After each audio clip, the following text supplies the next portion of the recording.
Hello friends, शुरू करते हैं आज का वीडियो।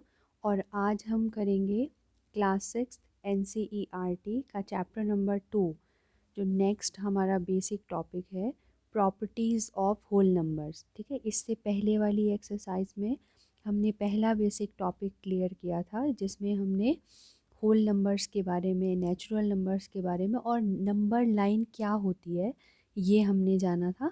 और नंबर लाइन में एडिशन, सब्सट्रैक्शन, मल्टीप्लिकेशन कैसे करते हैं वो भी देखा था। और उससे रिलेटेड जो हमारी एक्सरसाइज 2.1 है वो सॉल्व की। ठीक है, आज हम इसका नेक्स्ट टॉपिक करेंगे, प्रॉपर्टीज़ ऑफ होल नंबर्स। ठीक है, जो होल नंबर्स हमने पढ़ लिए कि वो क्या होते हैं। ठीक है, अब उनकी कुछ प्रॉपर्टीज़ पढ़नी है। ठीक है, तो स्टार्ट करते हैं। When we look into various operations on numbers closely, जब भी हम जो नंबर्स के ऑपरेशंस होते हैं ना, उसको कुछ बारीकी से अगर ऑब्जर्व करें, ध्यान दें उन पर। ऑपरेशंस मतलब समेशन, सब्सट्रैक्शन, मल्टीप्लिकेशन और डिवीज़न। ठीक है, जो प्लस माइनस इंटू डिवाइड हम करते हैं वो ऑपरेशन होते हैं।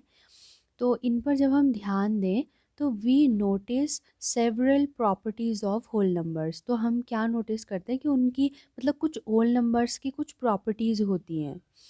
दीज प्रॉपर्टीज़ हेल्प अस, ये जो प्रॉपर्टीज़ होती हैं वो हमें किस में मदद करती हैं? To understand the numbers better, उन नंबर्स को और अच्छे से समझ पाने में मदद करती हैं। और इससे भी ज़्यादा जो कैलकुलेशन होती है ना, जैसे प्लस माइनस इंटू डिवाइड, तो इन कैलकुलेशंस को, इन ऑपरेशंस को सिंपल तरीके से करने में हमारी हेल्प करती हैं। आगे आज की वीडियो में जो हम पढ़ने वाले हैं उसमें हम उन्हीं कुछ प्रॉपर्टीज़ के बारे में पढ़ेंगे और यही प्रॉपर्टीज़ हमें उन कैलकुलेशंस में हेल्प करेंगी। ठीक है, बहुत ज़्यादा इम्पॉर्टेंट टॉपिक है कि कैलकुलेशन मतलब करना तो है हमें, लेकिन स्मार्ट तरीके से कैसे करें। ठीक है, वो हम सीखेंगे आज। तो पहली जो प्रॉपर्टी होती है इसे कहते हैं क्लोज़र प्रॉपर्टी। ठीक है, क्लोज़र प्रॉपर्टी बोलेंगे। अब इन्होंने टॉपिक अभी नेम नहीं दिया है, ये अलग से मैंने लिखा है ताकि हमें पता चल जाए कि हम पढ़ क्या रहे हैं। Closure property, let each one of you in the class take any two whole numbers. तो आप क्लास में जितने भी हैं कह रहे हैं, कोई भी दो होल नंबर्स के बारे लो। ठीक है, कोई भी दो होल नंबर्स लेने हैं एंड ऐड देम, और उन दोनों को आपस में ऐड कर देना है। ठीक है, जैसे 2 और 5 ले लिया तो 2 + 5 7 करना है, ऐसे। तो is the result always a whole number? क्या कहा था हमसे? होल नंबर्स हमने लेने हैं। ठीक है, होल नंबर्स लेने हैं, उनको ऐड करना है। और हमसे पूछा गया कि क्या रिजल्ट में भी हमें होल नंबर ही मिल रहा है? तो जब हमने दो होल नंबर 2 और 5 को लिया, कुछ भी ले सकते हैं, रैंडम कुछ भी ले सकते हैं, 2 और 5, और हमने किया सेकंड स्टेप में इन्हें ऐड, हमारा आंसर आया 7, जो कि क्या होता है? एक होल नंबर ही होता है। ठीक है, कोई दूसरा स्टूडेंट, ज़रूरी नहीं है कि सब 2 और 5 ही लें, किसी ने 1000+1 ले लिया, उन दोनों को ऐड किया और ख़ास बात क्या निकली कि उन दोनों को सम करके भी एक होल नंबर ही आया। कितना आया वो नहीं पूछा गया है। ठीक है, 2+5 को ऐड करके जो दो होल नंबर्स आपने चुने उनको ऐड करके कितना आंसर आया ये नहीं पूछा, क्या आया, क्या वो एक होल नंबर ही था या नहीं, ये पूछा गया। ठीक है, तो हमारा आंसर सिर्फ इतना होना चाहिए कि yes, it is a whole number. ठीक है, the result is also a whole number. Your additions may be like this, जो एडिशन है वो ऐसे हो सकते हैं। ठीक है, अब कुछ एग्जाम्पल हमें दिए हैं, जैसे 7+8 करेंगे। ठीक है, तो आंसर आएगा 15। अब क्या आया उससे ज़्यादा इम्पॉर्टेंट है, मतलब कितना आया उससे ज़्यादा इम्पॉर्टेंट है क्या आया, क्या वो होल नंबर है? यस। 5 और 5 लिया, उनको ऐड किया, क्या आया? 10, जो कि एक होल नंबर है। फिर से 0 और 15, दो नंबर लिए, दो होल नंबर लिए, ऐड किया, आंसर आया 15, जो कि फिर से एक होल नंबर है। ऐसे ही दो इन्होंने ब्लैंक किए तो उसमें हम खुद से भर रहे हैं, जैसे 2+3 5, ये भी एक होल नंबर होता है। और 100+101, इन ये भी क्या होता है? एक होल नंबर होता है। ठीक है, तो क्या हमने अभी तक जितना भी हमें समझाया, क्या ऑब्ज़र्व किया है कि हम कोई भी दो होल नंबर ले लें, कोई भी दो, ज़ीरो से स्टार्ट होते हैं और इनफाइनाइट तक जाते हैं। इनफाइनाइट मतलब एक ऐसी संख्या जहाँ तक हम नहीं पहुँच सकते, लेकिन फिर भी वो होती है, ठीक है? वो कुछ ना कुछ तो होगा, लेकिन हम वहाँ तक नहीं पहुँच सकते। तो ज़ीरो से लेकर पूरा इनफाइनाइट तक होल नंबर्स होते हैं। उस इतनी बड़ी होल नंबर की फैमिली में से कोई भी दो नंबर लेने हैं, उनको ऐड करना है और रिज़ल्ट हमेशा एक होल नंबर आता है, ठीक है? प्लस करने से। तो ये अदर पेयर्स के 5 अदर पेयर्स के साथ करो कह रहा है, और हम कितने भी करें, is the sum always a whole number? Yes. हम 5 क्या, हम 100 के साथ कर ले, 100 पेयर्स को आपस में ऐड कर ले, तो आंसर हमारा होल नंबर ही आने वाला है, ठीक है? नेक्स्ट क्वेश्चन है, did you find a pair of whole numbers whose sum is not a whole number? No. हमें ऐसा कोई भी पेयर नहीं मिल पाया होल नंबर्स का कि जिन दो होल नंबर्स को ऐड करने से होल नंबर ना हो, ठीक है? हैंस वी से दैट, तो इस प्रकार हम कह सकते हैं sum of any two whole number is a whole number.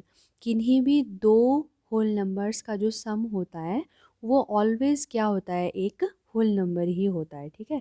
That is the collection of whole numbers is closed under addition. Important है, न्यू टर्म है हमारे लिए, कि अगर दो होल नंबर्स लिए हमने, उनको आपस में सम किया और उसका रिज़ल्ट फिर से एक होल नंबर आ रहा है, तो हम कहेंगे the collection of whole numbers is closed under addition. जो होल नंबर्स का जो कलेक्शन है, पूरी होल नंबर की फैमिली, वो क्या है, क्लोज्ड है अंडर एडिशन, ठीक है? तो this property is known as closure property for addition of whole numbers. Addition के लिए ही क्यों बोला, क्योंकि हम दो नंबर्स को ऐड कर रहे हैं, ठीक है? यहाँ पर ऐड कर रहे हैं, हो सकता है मल्टीप्लाई करें तो उसमें फिर अलग साइन आएगा ना, तो वो उसको स्पेसिफिक करने के लिए हम पूरा लिखेंगे कि closure property for addition of whole number, ठीक है? थोड़ा लंबा है, लेकिन ये पूरा इन्फॉर्मेशन देगा कि हम एडिशन की बात कर रहे हैं, ऊपर से होल नंबर्स की बात कर रहे हैं, ठीक है? और ये क्लोजर प्रॉपर्टी है क्योंकि दोनों को सम करके फिर से आंसर क्या आ रहा है, एक होल नंबर आ रहा है। तो सिंपल सी बात है, आ गया होगा। अब जो हमने एडिशन के लिए देखा उसे मल्टीप्लिकेशन पर अप्लाई करते हैं, फिर देखते हैं क्या होता है। क्वेश्चन पूछ रहा है, are the whole numbers closed under multiplication too?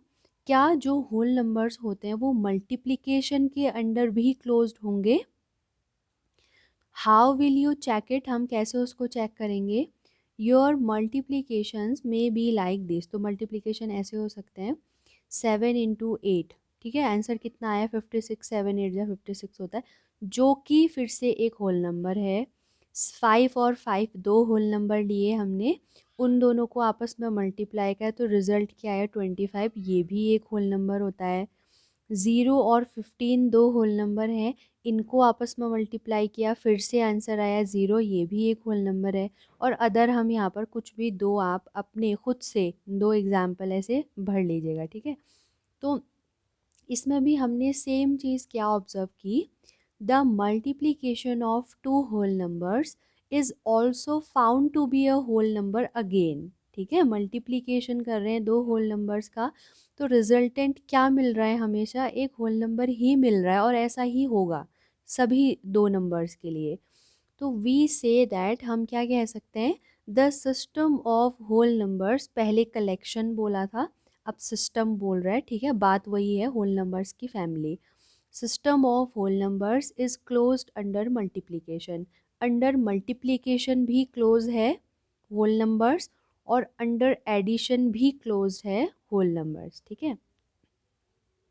अब हमें बता रहा है क्लोजर प्रॉपर्टी के बारे में, ठीक है? पहले पूरा समझाया, अब लास्ट में कंक्लूजन हमारे सामने है कि whole numbers are closed under addition and also under multiplication. Whole numbers multiplication और एडिशन के अंडर क्लोज होते हैं हमेशा, ठीक है? क्लोज्ड, और क्लोज्ड से हम क्या समझेंगे कि किन्हीं भी दो होल नंबर्स को आपस में ऐड करें चाहे मल्टीप्लाई करें, तो रिजल्टेंट भी क्या आएगा, एक होल नंबर, ठीक है? अब आगे बढ़ते हैं। अब यही चीज़ हम नेगेटिव साइन के साथ देखते हैं, ठीक है, कि माइनस में ऐसा होता है या नहीं। Think, discuss and write. The whole numbers are not closed under subtraction. ये इसने स्टेटमेंट दे दी है हमें कि जो होल नंबर्स होते हैं वो सब्सट्रैक्शन के अंडर क्लोज नहीं होते हैं। मतलब इससे हम क्या समझे कि हो सकता है कि हम दो ऐसे हो, कोई भी ऐसे दो नंबर लें, उनको आपस में माइनस करें, तो इज इक्वल टू ये जो आंसर हमारा आ रहा है वो होल नंबर जो है वो ना हो, ऐसा हो रहा होगा। इसीलिए इसने हमसे कहा कि whole numbers are not closed under subtraction. ठीक है, अब देखते हैं जो एग्जाम्पल इसने दिए हैं उससे समझ आ जाएगा। दो होल नंबर लिए 6 और 2, ठीक है, तो 6 में से 2 माइनस करेंगे तो 4 लिया, ये तो होल नंबर आ गया। ठीक है, तो यहाँ पर तो दिख रहा है कि ये है। लेकिन अब हर एक होल नंबर, अब ज़रूरी नहीं है कि हर कोई बच्चा 6 और 2 ही ले। अगर कोई 2 और 6 ले ले तो पहले किसी ने 2 ले लिया और उसके बाद 6 ले लिया, और 2 में से 6 को वो माइनस करना चाहता है। अब 2 में से 6 कैसे करेगा माइनस? आपके पास 2 एप्पल्स हैं, आप 6 कैसे दे देंगे दूसरे को अगर आपके पास 6 हैं ही नहीं टोटल? तो 2 में से 6 माइनस करना अभी हमने नहीं सीखा है। ठीक है, जिस क्ला होता है मतलब हो जाएगा, ये ऑपरेशन सॉल्व हो जाएगा। लेकिन अभी तक जितनी क्लास में हमने पढ़ा है उसमें तो हमने नहीं सीखा ना 2 में से 6 को माइनस करना। तो ये जो भी आंसर आएगा, ये पहले तो हम इसके बारे में जानते नहीं है, और दूसरी चीज़ है कि इसका आंसर एक होल नंबर नहीं आता है। ठीक है, जैसे कैसे 7 - अगर 8 कर दिया, कोई दूसरा बच्चा था उसने 7 - 8 किया, तो जब हम 7 - 8 करते हैं ना तो हमारा आंसर -1 आता है। ठीक है, कैसे आता है वो हम पढ़ेंगे।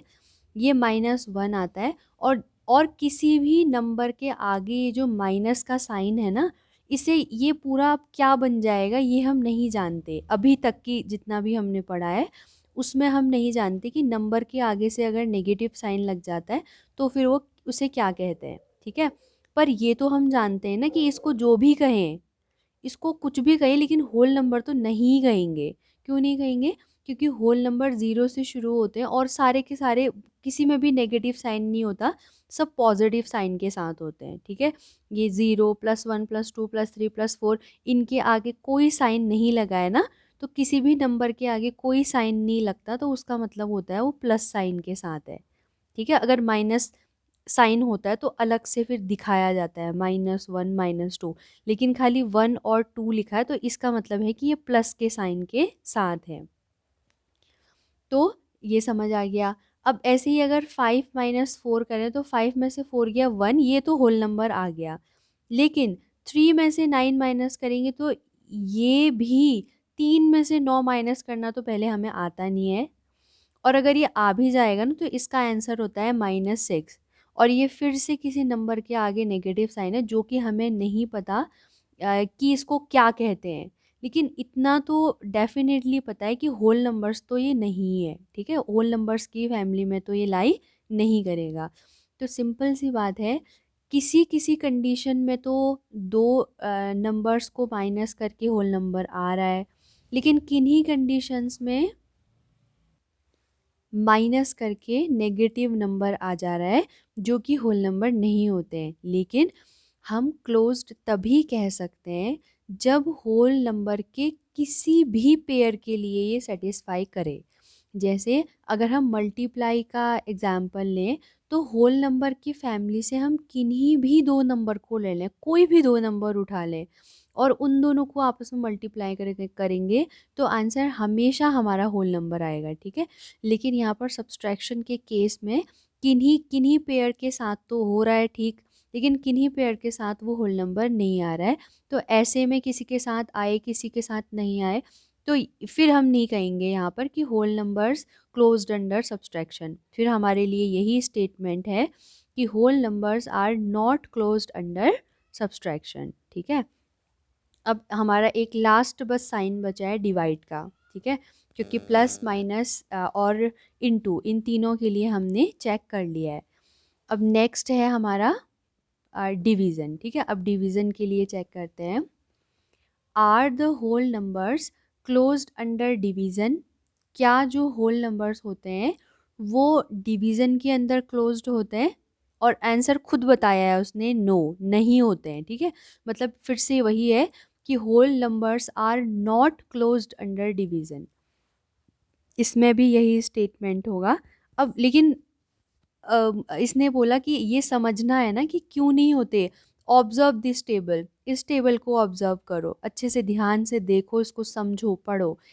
तो क्या करना है, 8 डिवाइडेड बाई 4। ठीक है, 8 को डिवाइड करना है 4 से। तो इतना तो हम जानते ही हैं कि डिवाइड के जो ये लेफ्ट साइड में होता है ये ऊपर होता है, और डिवाइड के जो दूसरी तरफ होता है ये नीचे होता है। यानी कि जो इस तरफ होता है ना राइट साइड में, उससे हम डिवाइड करते हैं 8 को ऐसे। ठीक है, नीचे वाले से ऊपर वाले को क्या किया जाता है, डिवाइड किया जाता है। तो ये 4 2 जा 8 हो गया, पूरा पूरा चला गया, आंसर आया 2। तो 2, तो 2 क्या होता है, एक होल नंबर होता है। ठीक है, इसके लिए तो ठीक हो गया। अब अगर हमसे कहें 5 डिवाइडेड बाई 7, तो इसको ऐसे रिप्रेजेंट करेंगे 7 से, यानी कि इस तरफ वाले से हमने डिवाइड देना होता है इसको। ठीक है, इसको 5/7 भी लिख सकते हैं ऐसे। तो ये आंसर हमारा इतना, ये इतना ही रहेगा। इसको अगर हम लिखना चाहेंगे तो ये 5/7 है। अब क्या 5/7 होल नंबर होता है? नहीं होता। इसको कुछ भी कहते हो, ये नंबर की किसी भी फैमिली से बिलोंग करता हो हमारे हमारे लिए, लेकिन हमें उससे क्या करना है, हमें तो ये देखना है ना कि होल नंबर है या नहीं। तो डेफिनेटली ये तो हमें पता है कि होल नंबर तो नहीं है, क्योंकि होल नंबर पूरे पूरे होते हैं, 0 फिर 1 फिर 2 फिर 3 ऐसे। किसी के अपॉन में कुछ लिखा गया हो तो ये तो हम नहीं जानते कि ये होल नंबर हो, मतलब ये होल नंबर नहीं होता है, ये तो हम जानते ही हैं। बस इस नंबर को क्या कहते हैं ये हम नहीं जानते। ठीक है, तो अब फिर से 12 डिवाइडेड बाई 3 करेंगे तो 4 आएगा, लेकिन 6 डिवाइडेड बाई 5 कर दिया तो फिर से 6/5, ये फिर से होल नंबर नहीं है। तो सेम चीज़ यहाँ पर भी हो रही है, किन्हीं पेयर्स के लिए तो अप्लाई हो रहा है, किन्हीं पेयर्स के लिए अप्लाई नहीं हो रहा है। तो ऐसे केस में फिर से हम क्या कहेंगे कि whole numbers are not closed under division. ठीक है, तो हमने देखा ये प्लस माइनस इंटू डिवाइड था। प्लस के लिए और इंटू के लिए क्लोजर प्रॉपर्टी सेटिस्फाई होती है, यानी कि whole numbers are closed under summation as well as multiplication, but whole numbers are not closed under subtraction and division. ठीक है, इसके लिए भी नहीं होता, इसके लिए भी नहीं होता है, सिर्फ इन दोनों के लिए होता है। ठीक है, तो क्लोज़र प्रॉपर्टी हमारी यहीं पर फिनिश होती है। अब नेक्स्ट आती है, नेक्स्ट टॉपिक है हमारा division by zero. Division by zero मतलब किसी भी, अभी तो हमें ये थोड़ा सा बेसिक से लेकर के जाएगा यहाँ इस टॉपिक तक, लेकिन सिंपली बता रहा है, ये बहुत ज़्यादा इम्पॉर्टेंट टॉपिक है, बहुत ज़्यादा। काफ़ी बच्चों को नहीं पता होता कि किसी भी नंबर को अगर हम ज़ीरो से डिवाइड करते हैं तो हमारा आंसर क्या आता है। ठीक है, बहुत इम्पॉर्टेंट है। तो सबसे पहले देखते हैं कि डिवीज़न मतलब क्या होता है। अगर हम डिवाइड करते हैं ना किसी नंबर को, तो ये डिवीज़न आया कहाँ से। बेसिकली डिवीज़न का मतलब, मीनिंग क्या होता है। Division by a number means subtracting that number repeatedly.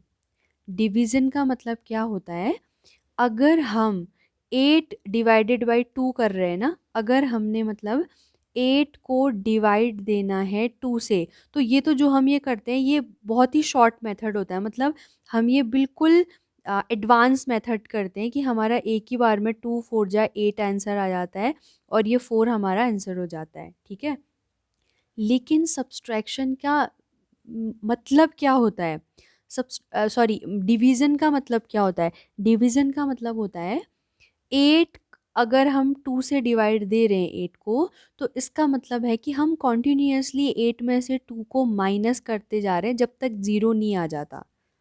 किसी भी से किसी को भी करें, जैसे अगर हम 24 डिवाइडेड बाई 4 कर रहे हैं ना, तो इसका मतलब है कि हमने कॉन्टिन्यूसली 24 में से 4 को माइनस करते जाना है, घटाते जाना है। जब तक ज़ीरो नहीं आ जाता, और जिस स्टेप में ज़ीरो आ रहा है ना वो हमारा आंसर होता है। अब लेकिन इतना लेंदी प्रोसेस हम नहीं कर सकते ना। अगर मान लिया जाए हमें 100/2 करना है, तो हम थोड़े ना 50 स्टेप करते रहेंगे, टू टू टू घटाते रहेंगे 100 से। तो ये बिल्कुल शॉर्ट और बिल्कुल एडवांस मेथड है, ठीक है। लेकिन आया कहाँ से, ओरिजिन कहाँ से है डिवीज़न का? सब्सट्रैक्शन से ही है, ठीक है। सब्सट्रैक्शन डिवीज़न मतलब होता है कि जिससे भी हम डिवाइड दे रहे हैं उस नंबर को हम कॉन्टिन्यूसली घटाते रहेंगे जब तक हम ज़ीरो में ना पहुंच जाएं। और जिस स्टेप में हमारा ज़ीरो आ गया, जैसे यहाँ पर पहले स्टेप में 2 माइनस किया तो 6 आया, ये फर्स्ट स्टेप हो गया। फिर 2 माइनस किया सेकेंड स्टेप, फिर 2 माइनस किया थर्ड स्टेप, फिर 2 माइनस किया, हाँ फिर 2 माइनस किया तो 2 में से 2 माइनस कर दिया तो कुछ बचा ही नहीं हमारे पास, नथिंग, ज़ीरो। तो फोर्थ स्टेप में ज़ीरो आ गया ना, तो 4 इज़ द आंसर, 4 आंसर हो जाएगा। अब ये देखिए, ज़ीरो तक तो पहुंच गए, ठीक है। अब let us now try 2 divided by zero, ठीक है। क्या करते हैं, टू टू से ज़ीरो को कॉन्टिन्यूसली माइनस करेंगे, जैसे यहाँ पर किया था।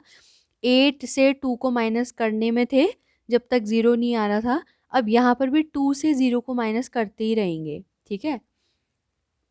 तो क्या आंसर मिल रहा है हमें?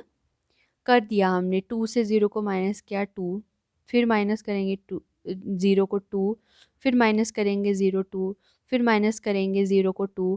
क्या क्या ये चीज़ कभी बदल पाएगी? ये सीक्वेंस का कभी चेंज हो पाएगा? कभी भी नहीं, ठीक है, क्योंकि कुछ घटा ही नहीं रहे हैं। कुछ घटाना होता तभी तो नंबर चेंज होता ना। 2 से ज़ीरो ही घटा रहे हैं, फिर ज़ीरो ही घटा रहे हैं, मतलब कुछ घटा ही नहीं रहे। ज़ीरो ज़ीरो का मतलब कुछ भी नहीं, जो कुछ होता ही नहीं है वो ज़ीरो होता है। तो 2 में से ज़ीरो घटा रहे हो तो फिर 2 ही आएगा, फिर 2 ही आएगा, फिर 2 भी आएगा, फिर 2 ही आएगा। तो क्या हम किसी रिजल्ट तक पहुंच पाएंगे? जहाँ से शुरू किया था वहीं पर ही रहेंगे हम, ठीक है। तो 2 डिवाइडेड बाय ज़ीरो जो होता है ना, वो नॉट डिफाइन होता है। क्यों लिखा नॉट डिफाइन? क्योंकि डिफाइन ही नहीं कर पा रहे हैं ना। किसी जब भी मैथ्स में हम किसी एक पर्टिकुलर आंसर तक ना पहुंच पाए, है ना, मतलब हम बता ना पाए कि ये इसका एग्जैक्ट आंसर है, तो हम उसको नॉट डिफाइंड नाम देते हैं, ठीक है। जैसे इस केस में जब हम 2 डिवाइडेड बाय ज़ीरो, यानी कि ज़ीरो से हमने 2 को डिवाइड देना है, तो हम किसी भी एक पर्टिकुलर आंसर पर नहीं पहुंच पा रहे हैं। हम नहीं कह पा रहे कि इसका आंसर ये है, तो हम इस चीज़ को क्या कहेंगे? Not defined. वी से 2 divided by zero is not defined, ठीक है। अब यहीं से हमें एक इम्पॉर्टेंट चीज़ देखने को मिलेगी कि यहाँ पर इन्होंने 2 दिया है, हम 2 की जगह पर any number divided by zero, ये क्या होता है? नॉट डिफाइन, ठीक है। ये डिफाइन ही नहीं हो सकता, क्योंकि कोई भी नंबर हो उसको ज़ीरो से डिवाइड करेंगे तो डिवाइड देने का मतलब है कि घटाते रहना कॉन्टिन्यूसली। जिस स्टेप में हमारा ज़ीरो आ जाएगा वही हमारा आंसर है। तो ज़ीरो कभी आने वाला नहीं है, क्योंकि ज़ीरो को माइनस करें तो 2 में से ज़ीरो करेंगे 2 ही आंसर आएगा, फिर 2 ही आएगा, फिर 2 आएगा, फिर 2 आएगा। ज़ीरो कभी आ ही नहीं सकता, ठीक है। 10 हो, 10 में से ज़ीरो को माइनस करेंगे फिर 10 आएगा, फिर ज़ीरो माइनस करेंगे फिर 10 आएगा। तो समझ आ गया होगा ना। तो एनी नंबर ये बहुत ज़्यादा इम्पॉर्टेंट है कि कोई भी नंबर लें और उसको अगर ज़ीरो से हमने डिवाइड करना चाहते हैं तो इसका आंसर हमें कभी मिल ही नहीं सकता। और मैथमेटिक्स में इस सिचुएशन को नॉट डिफाइंड नाम दिया गया है, ठीक है। तो आगे बढ़ते हैं। सिमिलरली जैसे 2 दिया था पहले, अब वैसे ही इसने 7 के लिए भी बोला है, दूसरा एग्जाम्पल। तो ये समझ आ गया होगा, 7 डिवाइडेड बाय ज़ीरो, तो यानी कि डिवाइडेड मतलब ज़ीरो को घटाते जाएंगे 7 से। तो ये घटाया, ज़ीरो घटा दिया, आंसर 7 ही आना है। फिर ज़ीरो घटा दिया, आंसर 7 ही आना है। तो ये भी वही कंडीशन है कि यहाँ पर हम ज़ीरो तक कभी पहुँच ही नहीं सकते, भले ही हम 1 करोड़ स्टेप अपना लें, हमारा यही रहेगा, यही चीज़ रहेगी, ठीक है। जो फर्स्ट स्टेप में मिला था वही लास्ट स्टेप में मिलेगा, तो इसको नॉट डिफाइन कह देंगे, ठीक है। ये नॉट डिफाइन है। सिमिलरली इसके लिए भी सेम होगा, इसके लिए भी सेम। तो एनी नंबर हम सीधे बोल देंगे कि ये इसको हाईलाइट करना है कि division of a whole number, एक होल नंबर का ज़ीरो से अगर डिवाइड देना है, division of whole number by zero is not defined, ये नाम हो जाएगा सीधे, ठीक है। ये एक प्रॉपर्टी हो गई, इसको हाईलाइट करना है। ये भी एक प्रॉपर्टी भी हो गई, एक बहुत ज़्यादा इम्पॉर्टेंट स्टेटमेंट भी हमें मिल गया कि अगर अपॉन के नीचे ज़ीरो है ना, ऊपर कुछ भी हो एनी नंबर, लेकिन अगर अपॉन के नीचे ज़ीरो हो चुका है, ये सिंपली नॉट डिफाइन हो चुका है, ठीक है, नॉट डिफाइन। सेकेंड प्रॉपर्टी भी हो गई। अब देखते हैं थर्ड प्रॉपर्टी। थर्ड प्रॉपर्टी क्या है होल नंबर्स की? Commutativity of addition and multiplication, ठीक है। तो एडिशन मल्टीप्लिकेशन की कम्यूटेटिविटी, कम्यूटेटिव प्रॉपर्टी भी इसको कहते हैं। तो पहले समझते हैं कि कम्यूटेटिव प्रॉपर्टी होती क्या है, ठीक है। होल नंबर्स क्या चीज़ ऐसी शो करेंगे कि जिससे हम कहें कि ये कम्यूटेटिव प्रॉपर्टी शो कर रहे हैं। तो समझते हैं, सबसे पहले एग्जाम्पल से ये हमें समझाएंगे। तो what do the following number line diagram से, ये जो नंबर लाइन डायग्राम हमें दिया है ये क्या बता रहा है? पहले हम आए, ये कुछ अभी मत देखना, ये कुछ भी मत देखना। पहले हम आए 3 में, यानी कि इसको हम कैसे लिख ये डायग्राम देख के हम इसको कैसे लिख सकते हैं? पहले हम आए 3 में, क्योंकि हम जो यहाँ पर लिखा होता है पहले उसी जगह पर आ जाते हैं ना। फिर राइट हैंड साइड मूव किया है 2 स्टेप, ठीक है। तो राइट में मूव हम कब करते हैं? जब हमें प्लस करना होता है। और कितने स्टेप किया है? 1 2, 2 स्टेप। तो इसको हम ऐसे लिख सकते हैं कि ये चीज़ 3 + 2 है, 3 + 2 कहाँ पहुँच गए? 5। तो ये लिख सकते हैं ना, ये जो डायग्राम हमें दिखा रहा है उसके ज़रिए हम इसको ऐसे लिख सकते हैं। अब यहाँ देखते हैं, यहाँ पहले 2 में आए, फिर राइट को मूव किया है, यानी कि प्लस कर रहे हैं। कितने से प्लस कर रहे हैं? स्टेप काउंट करते हैं, 1 2 3, 3 स्टेप आ रहे हैं ना, तो 3 हो गया। और आंसर कितना पहुंच गए हम? 5 में, ठीक है। दोनों का = 5 = 5। इसको हम 3+, ये 3+2 है, ये 2+3 है, ठीक है। In both the cases we reach 5, so 3 + 2 is same as 2 + 3। तो हम क्या कह सकते हैं कि 3 + 2 जितना है उतना ही 2 + 3 भी है। मतलब कॉमन की बात है, जब आप ये सुन रहे होंगे तो आपको लग रहा होगा ऑब्वियसली 2 + 3 3 + 2 सेम ही होगा, है ना। लेकिन पता तो है हमें कि 10 + 2 करें चाहे 2 + 10 करें, ये सेम ही आने वाले हैं। लेकिन इसको कहते क्या है मैथमेटिक्स में, वो सीख रहे हैं हम अभी, ठीक है। कि कोई 10 में 2 ऐड कर दे रहा है, कोई 2 में 10 ऐड कर दे रहा है, तो हम ऐसे ही रैंडम कह देते कर सकते हैं, सेम ही तो आंसर आएगा, कॉमन सेंस की बात है। तो मैथमेटिक्स में इसको भी एक पर्टिकुलर नेम दिया गया है जो कि हमारे कोर्स में, इसलिए हम इसको पूरा अच्छे से पढ़ना पड़ेगा कि इसको क्या कहते हैं, ठीक है। सेम दूसरा भी डायग्राम वही चीज़ शो कर रहा है।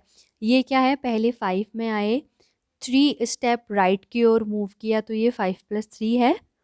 सिमिलरली पहले 3 पर आए, ये 3 पर आए, फिर 5 स्टेप, ये 1 2 3 4 5, ये 5 स्टेप मूव किया है, 8 में पहुंच गए।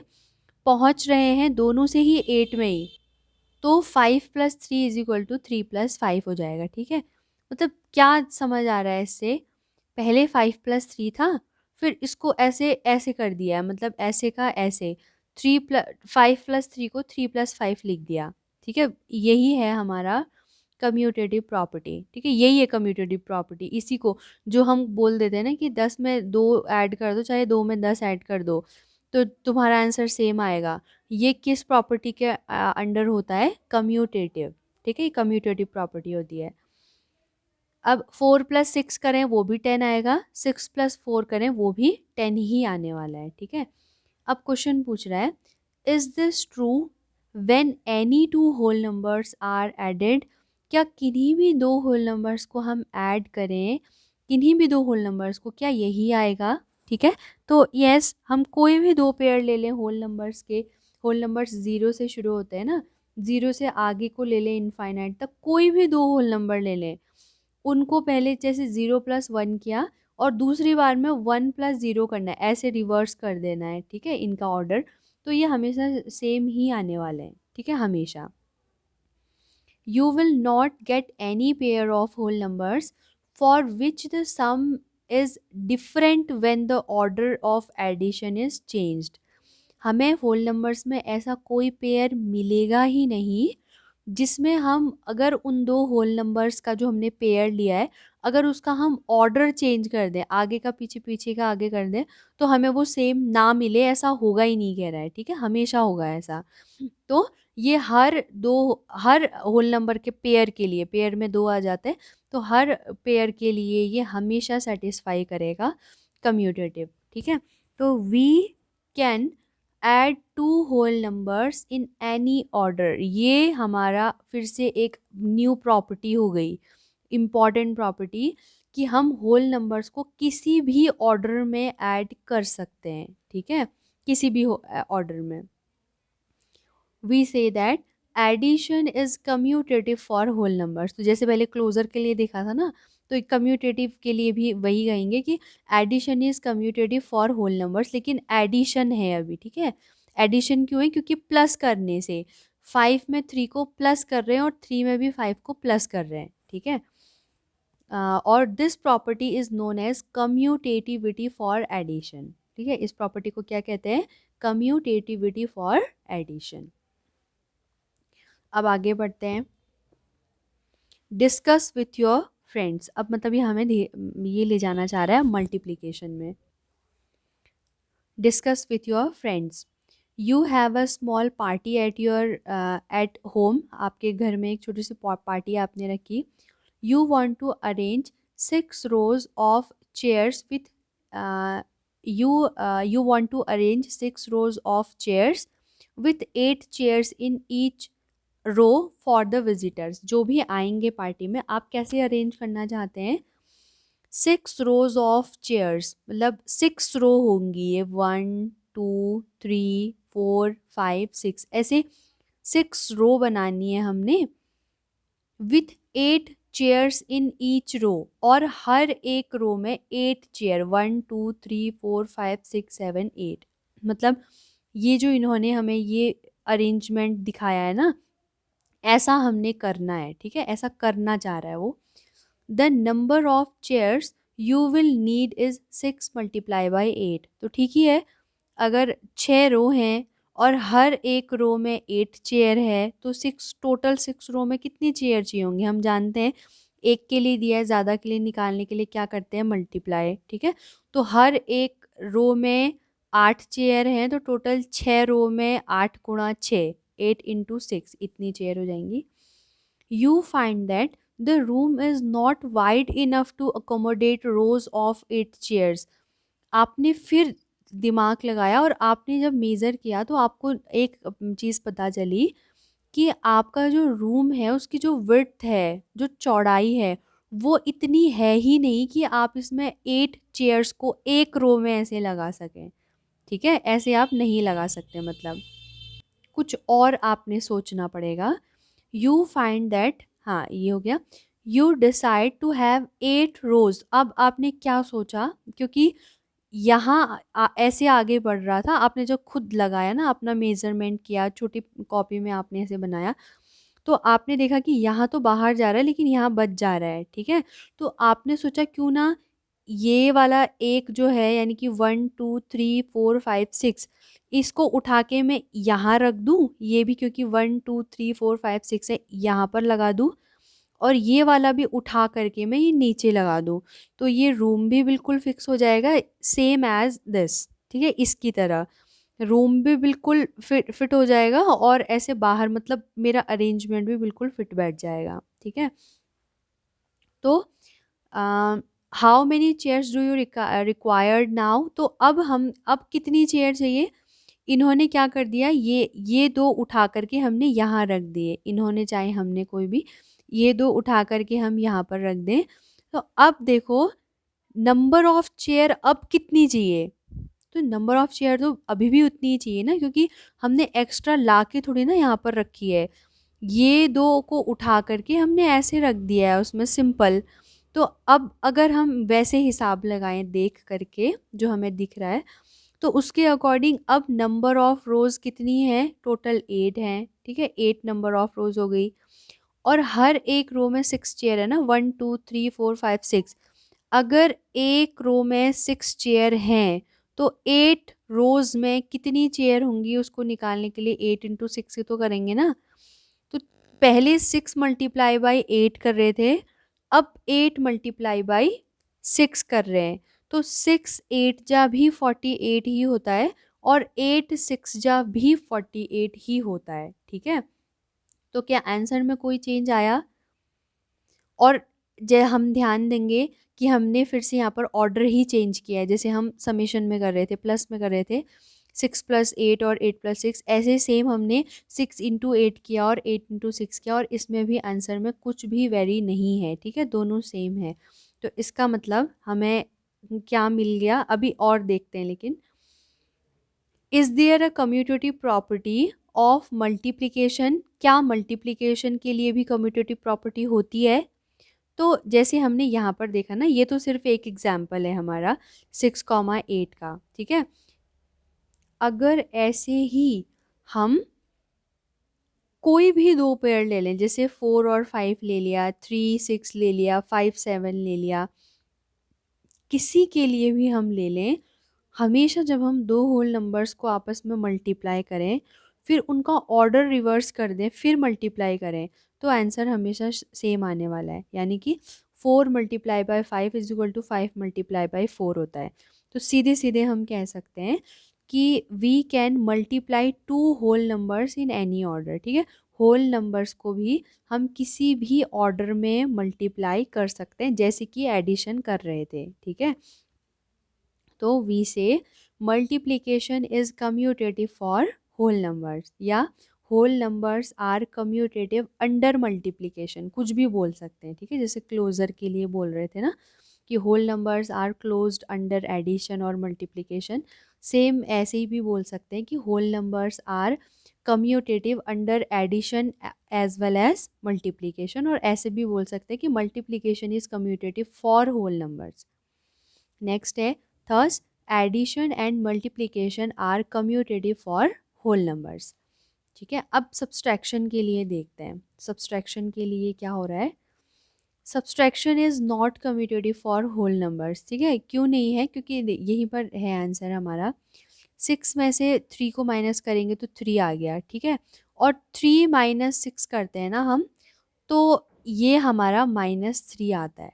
ठीक है, ये पढ़ेंगे बाद में अच्छे से कि क्यों आता है, लेकिन ये -3 आता है। लेकिन यहाँ पर 3 है, यानी कि +3 और एक जगह -3 है, और ये दोनों सेम नहीं होते हैं। ठीक है, ये +3 है, ये -3 है, तो ये यहीं पर गड़बड़ हो गई है। कोई भी ले लें, ये एक भी नहीं मिलेगा ऐसा जिसमें हमें, जिसे 1 -2 करें और 2 -1 करें तो ये -1 हो जाएगा, ये +1 हो जाएगा। ठीक है, तो ये कभी भी कम्यूटेटिव होता ही नहीं है। और सिमिलरली डिवीज़न के लिए भी 6 डिवाइडेड बाई 3 करें, चाहे 3 डिवाइडेड बाई 6 करें, इनमें भी कुछ भी सेम नहीं होगा, कि मतलब किसी भी पेयर के लिए ये सेटिस्फाई नहीं करेगा। 6 डिवाइडेड बाई 3 हमारा 2 आता है, 6 डिवाइडेड बाई 3 2 आता है, और 3 डिवाइडेड बाई 6 हमारा 3 1 जा 3 3 2 जा 3 3 2 जा 6 1/2 आएगा। ठीक है, और 2 और 1/2 कभी भी बराबर नहीं होते हैं। 2 मतलब एक का दुगना जो 2 होता है, 1 का ट्वाइस कर देंगे तो 2 आता है, और 1 को आधा कर देंगे तो 1/2 हाफ आता है। ठीक है, तो ये दोनों आपस में इक्वल नहीं होते। सिंपल सी बात है कि जो कम्यूटेटिव प्रॉपर्टी है वो अंडर सब्सट्रैक्शन और अंडर डिवीज़न नहीं होती है। ठीक है, वो होल नंबर्स के लिए, whole numbers are not commutative under division as well as subtraction. ठीक है, division is not commutative for whole number, ये भी लिख सकते हैं। और एक अलग से ये भी हम लिख सकते हैं कि whole numbers are not commutative under subtraction and division. ठीक है, अब पढ़ते हैं अपनी next property, associativity of addition and multiplication. Observe the following diagram, इस डायग्राम को ऑब्जर्व करना है, लेकिन उससे पहले हम देखते हैं यहाँ पर, इससे समझते हैं, इससे ज़्यादा अच्छे से समझ आएगा। 2 + 3, ये ब्रैकेट में लगा हुआ है, 2 + 3 + 4।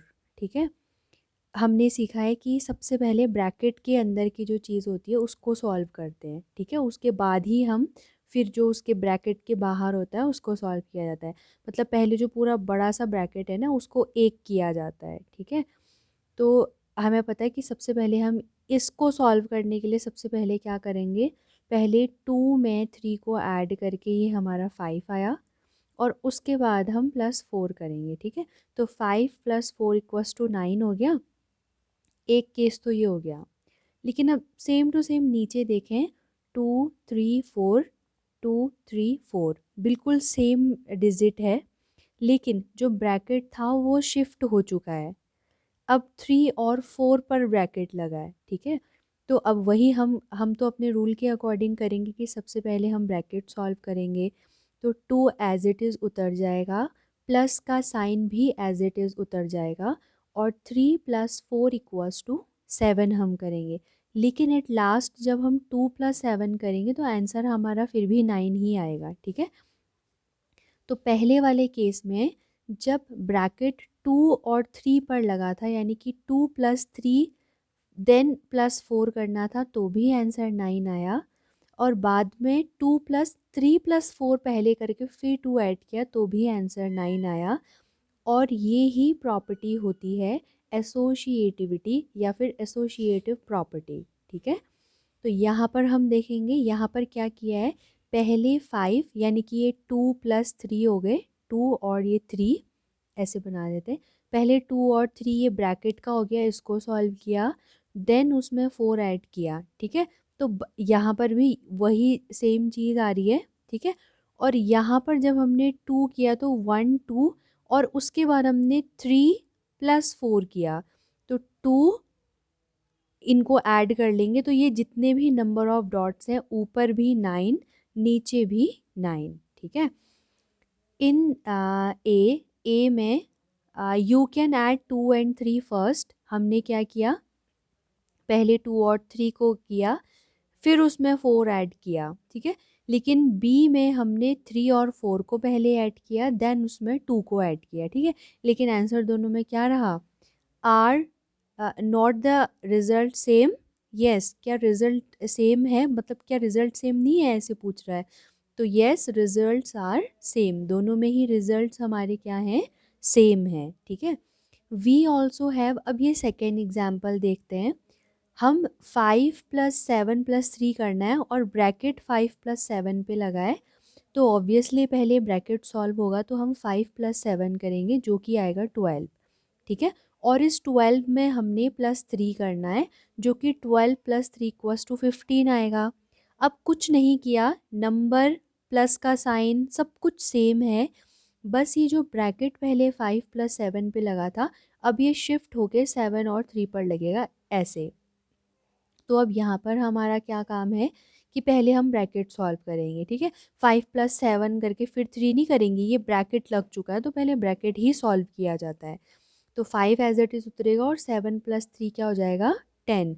तो 5 + 10 = कितना हो जाएगा, 15।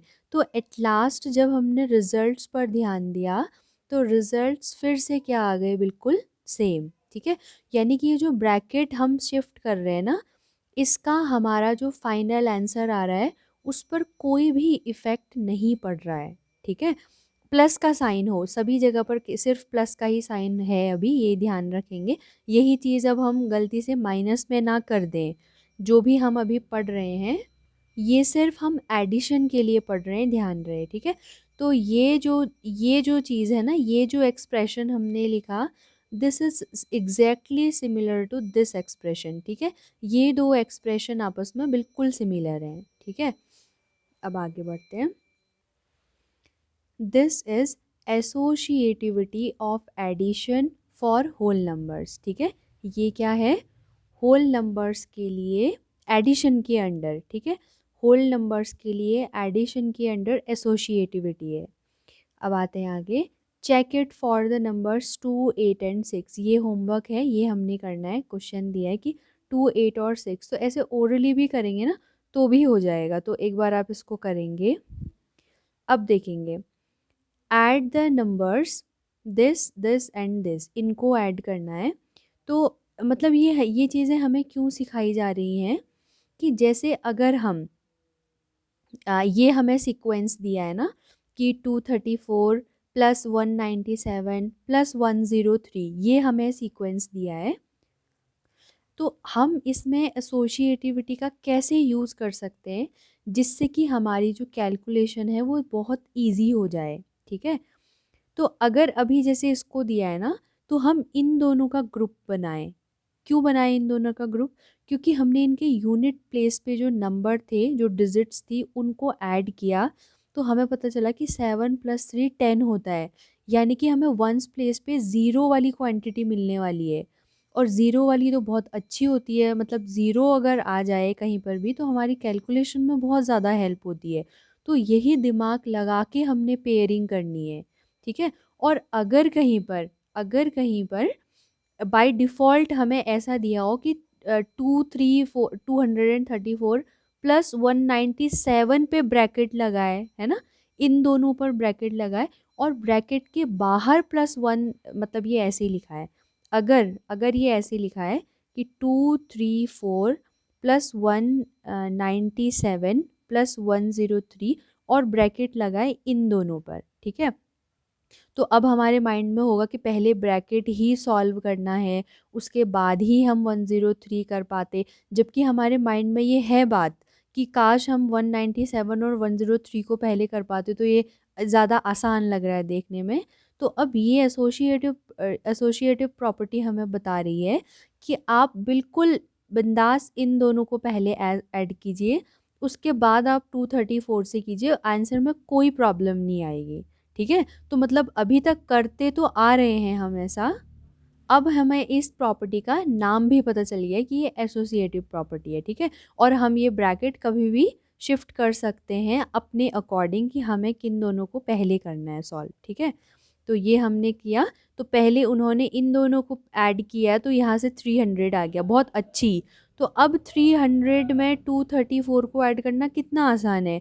34 की जगह तो 34 आ जाएगा और 2 + 3 5 हो जाएगा।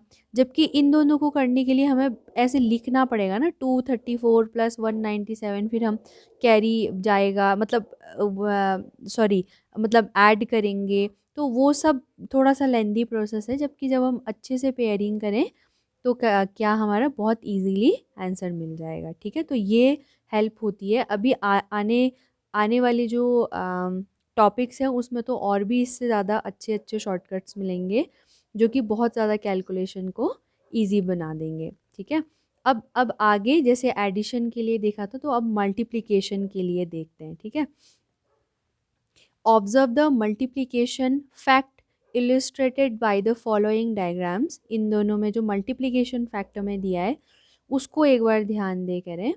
Count the numbers of dots in figure 2.1 ए। ठीक है, ये 2 ए जो फिगर है इसमें हमें जो 1 2 3 4 जो बॉक्सेस हमें दिए गए हैं, इसमें नंबर ऑफ डॉट्स बनाए गए हैं ना, तो उनको काउंट करना है। ठीक है, काउंट करना शुरू करते हैं। तो ये 1 2 3 4 5 6 हैं इसमें, तो सभी सेम ही लग रहे हैं, तो सभी में नंबर ऑफ डॉट्स कितने होंगे, 6 होंगे। ठीक है, व्हाट डू यू गेट, हमें कितना मिला, तो 6 फोरजा कर देंगे ना, इसमें भी 6 है, इसमें भी 6 है, इसमें भी 6 है और इसमें भी 6 है। ठीक है, तो ये कितना हो जाएगा, 24 total. The number of dots is the same. हाँ, मतलब वो पूछ रहा है हमसे। हाँ, इसमें हमें 24 मिला और इसने बोला था कि count the number of dots in figure 2.1 A and figure 2.1 B. ठीक है, दोनों में काउंट करना है। तो यहाँ तो हमने काउंट किया तो 24 आए। अब इसमें भी काउंट करते हैं। 1 2 3 4 5 6 7 8 9 10 11 12। ठीक है, ये भी 12 है तो ये भी 12 ही होगा। तो इन दोनों को यहाँ पर भी हमने ऐड ही किया है। ठीक है, वो चाहे हम 6 को 4 बार ऐड करें, चाहे हम 6 फोरजा कर दें, सेम आंसर आता है। ऐसे ही हम चाहे 12 + 12 करें, चाहे 12 टूजा कर दें, ठीक है, तो वो सेम आंसर आता है, तो 24। अब the what do you get, 24 24, the number of dots is the same. ठीक है, बिल्कुल सेम है। इन figure 2.1 A V have 2 into 3 dots in each box. अब हर एक बॉक्स में हमारे पास 2 और 3, मतलब ये देखेंगे ना 1 2 3, तो इसको हम क्या लिख सकते हैं 2 × 3, ठीक है, क्योंकि 1 2 दो डॉट हो गए और ऐसी हमारी 1 2 3 रोज बन रही हैं, तो 2 × 3 हो गया। तो और ये जो 2 × 3 है, ऐसे 1 2 3 4 ऐसे 4 पैटर्न बने हुए हैं। तो इस 2 × 3 को हम फर्दर किससे मल्टीप्लाई करेंगे 4 से, ठीक है, और आंसर हमारा 24 आएगा। अब ध्यान देते हैं सेकंड फिगर में। इन फिगर 2.1b, इस वाले में ध्यान देंगे तो ईच बॉक्स हैज़ 3 × 4 डॉट्स, ठीक है, हर एक बॉक्स। इस बॉक्स में देखेंगे तो 1 2 3 है, 3 डॉट्स हैं, और ऐसी हमारे पास 1 2 3 4 नंबर ऑफ रोज बन रही हैं। तो टोटल डॉट्स निकालने के लिए 3 × 4 हो जाएगा, और ऐसे हमारे पास दो पैटर्न है, एक ये एक ये। तो इस 3 × 4 को हम फर्दर किससे मल्टीप्लाई करेंगे 2 से, लेकिन इसका भी आंसर क्या मिला 24 डॉट्स, ठीक है। पहले था 2 × 3 × 4 जो कि ऐसा पैटर्न था, और बाद में इसको ऐसे अरेंज कर दिया, इनको अरेंज करके ऐसे कर दिया, तो उसका भी आंसर हमें कितना मिल रहा है 24, ठीक है।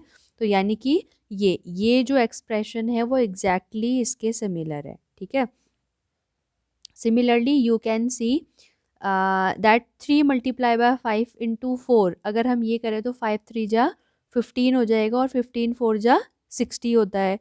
और यहाँ पर हम 5 4 × 20 करेंगे, और 23 आगे फिर से 60 होता है, ठीक है। तो 60 दोनों सेम आ रहे हैं। किसी के लिए भी कर लें हम, ठीक है, होल नंबर्स के इतनी बड़ी फैमिली में कोई भी, लेकिन इसमें है कि 3 नंबर चाहिए, जैसे क्लोजर प्रॉपर्टी में भी 2, कम्यूटेटिव प्रॉपर्टी के लिए भी 2, लेकिन एसोसिएटिव प्रॉपर्टी के लिए 3, ठीक है, 3 नंबर्स चाहिए। और उसमें हम देखेंगे ब्रैकेट शिफ्ट करके, फर्स्ट में ब्रैकेट फर्स्ट 2 नंबर्स में होगा, और दूसरे बार में ब्रैकेट जो है वो शिफ्ट होकर के बाद के 2 नंबर्स में चला जाएगा, लेकिन ओवरऑल आंसर हमारा बिल्कुल सेम रहेगा। This is associative property for multiplication of whole numbers. ये क्या है, this is associative property for multiplication of whole numbers, ठीक है। आगे करते हैं। Think on and find. अब ये करो, ये करना है। तो which is easier and why, इसमें हमें बताना है कि कौन सा वाला करना, ये वाला करना इजी है या फिर ये वाला करना इजी है, ठीक है। अब आप खुद करना है, और खुद आपने फील करना है कि कौन सा वाला ज़्यादा इजी हमें एक्चुअल में लग रहा है, ठीक है। अगर हम करते हैं 6 5 जा, ठीक है, तो ये सीधे, अब 6 5 जा 30 तो सभी को आता होगा ना, और 33 जा 90 भी सबको आता है, 3 3 जा 9 हो जाता है, आगे से 0 लग गया, ठीक है।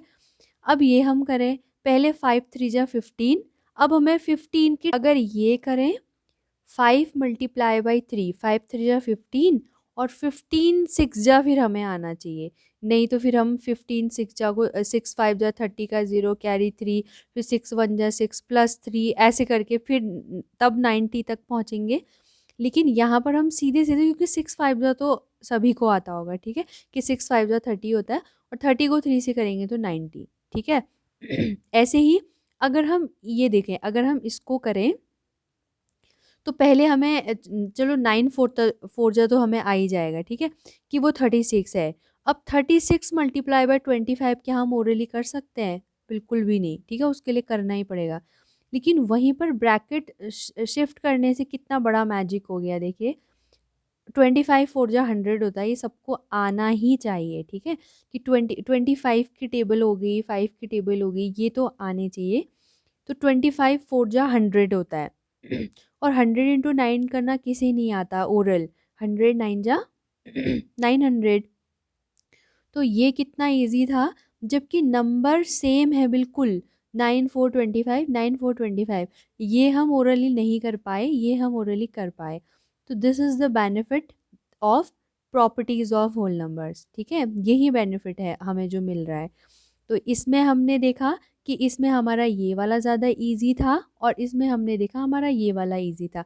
लेकिन हमने क्या माइंड लगाया मतलब हमने क्या ऑब्जर्व किया इन दो एग्जाम्पल से कि क्या हो तो हमारा कैलकुलेशन ईजी आ जाता है, जहाँ से हम ज़ीरो इसमें पहुँचते हैं ना, मतलब ये हमारा वंस प्लेस पे या टेंस प्लेस पे या हंड्रेड्स प्लेस पे ये हमारे आ जाएं, ठीक है, भले ही वंस प्लेस ही पे ही क्यों ना आए, लेकिन ज़ीरो अगर आ जाता तो ये ढूंढना है हमने कि ये हमें कहाँ से मिलेगा, भले ही हम एडिशन करें भले ही हम मल्टीप्लिकेशन करें, ठीक है। तो इसको टारगेट में रखते हुए हम अपने कैलकुलेशन को फर्दर प्रोसीड करेंगे किसी भी क्वेश्चन में। अब नेक्स्ट एग्जाम्पल 2 देखते हैं। फाइंड 14 प्लस 17 प्लस 6 इन 2 वेज। इसको दो तरीके से करना है, लेकिन जितना अभी तक हमने सीखा है, ठीक है, जैसे एक तो है कि जिस मैनर में इन्होंने दिया है हम सीधे सीधे बिना कुछ माइंड लगाए बस ये स्टार्टिंग की इन्होंने जिस पैटर्न में दिया उसी में हमने भी लिखा, और स्टार्टिंग में दो ये ऐसे ब्रैकेट लगा दिया और फिर उनको ये कैरी ले करके प्लस किया और उसके बाद हमने उसमें 6 ऐड करके 37 लिख दिया। एक हमने बिल्कुल ओरल करना है, ठीक है, ओरल करने के लिए हमने दिमाग लगाया कि 14 में सीधे 6 करो तो 14 6 20 होता है, ठीक है, और 20 में 17 आगे बढ़ना है ना, तो 20 में पहले 10 आगे बढ़ो 30, 30 में 7 37। ये बिल्कुल ओरल हो गया हमसे, ठीक है। तो इसमें हमने इन दोनों को आपस में क्या कर दिया था, 17 प्लस 6 जो है वो 6 प्लस 17 बना दिया, ठीक है, और फिर 14 प्लस 6 को पहले किया, जैसे कि ये 14 प्लस 17 प्लस 6 है, तो सबसे पहले हमने इसको शिफ्ट किया, 6 को इधर और 17 को उधर किया, फिर हमने 14 और 6 में ब्रैकेट लगा दिया। मतलब अभी तो ये इतना लेंदी दिख रहा है, ये सिर्फ हमें समझाने के लिए है कि हमें कैलकुलेशन को कैसे क्विक और स्मार्ट वे में करना है। बाकी जब हम ओरली करेंगे तो हम ब्रैकेट थोड़ा ना लगाएंगे, शिफ्ट करें ब्रैकेट करें ये सब नहीं करेंगे ना। जब ओरली करेंगे तो हम डायरेक्ट सोचेंगे कि पहले मुझे 14 में 6 ऐड करना है, उसके बाद मुझे 17 को ऐड करना है, ठीक है। तो ये हम मेन जो सीख रहे हैं, हम सीख रहे हैं कि स्मार्ट कैलकुलेशन कैसे करनी है, ठीक है, क्विक, जिसको हम जल्दी कर पाएँ। Here you have used a combination of associative and commutative property for addition. यहाँ हमने वही किया ना, कम्यूटेटिव प्रॉपर्टी क्या होती है, 17 प्लस 6 को हम 6 प्लस 17 लिख सकते हैं, तो ये कम्यूटेटिव हो गई। और उसके बाद हमने जो ब्रैकेट स्टार्टिंग के दो में लगा था सॉरी जो ब्रैकेट था वो भी हमने शिफ्ट कर दिया, तो इसमें हमने एसोसिएटिव प्रॉपर्टी का भी यूज़ कर लिया। Do you think using the commutative and the associative property has made the calculation easier? Obviously yes, ठीक है, हम क्या कर पा रहे हैं, ओरली कर पा रहे हैं। The associative property of multiplication is very useful in the following type of sums. इसमें ठीक है, इसमें देखते हैं associative property. Find 12 multiply by 35, इन दोनों को मल्टीप्लाई करना है। तो सबसे पहले अब ओरल करना चाहते हैं, हम ओरली इसको सॉल्व करना चाहते हैं। तो अब ऐसे तो 35 मल्टीप्लाई बाई 12 पता नहीं, कोई ओरली जो बहुत ही ज़्यादा अच्छा होगा मैथ्स में शायद वही कर पाएगा, ठीक है। मतलब सिक्स्थ स्टैंडर्ड के बच्चे के लिए तो ये बिल्कुल भी पॉसिबल नहीं है कि वो इसको ओरली कर ले, ठीक है।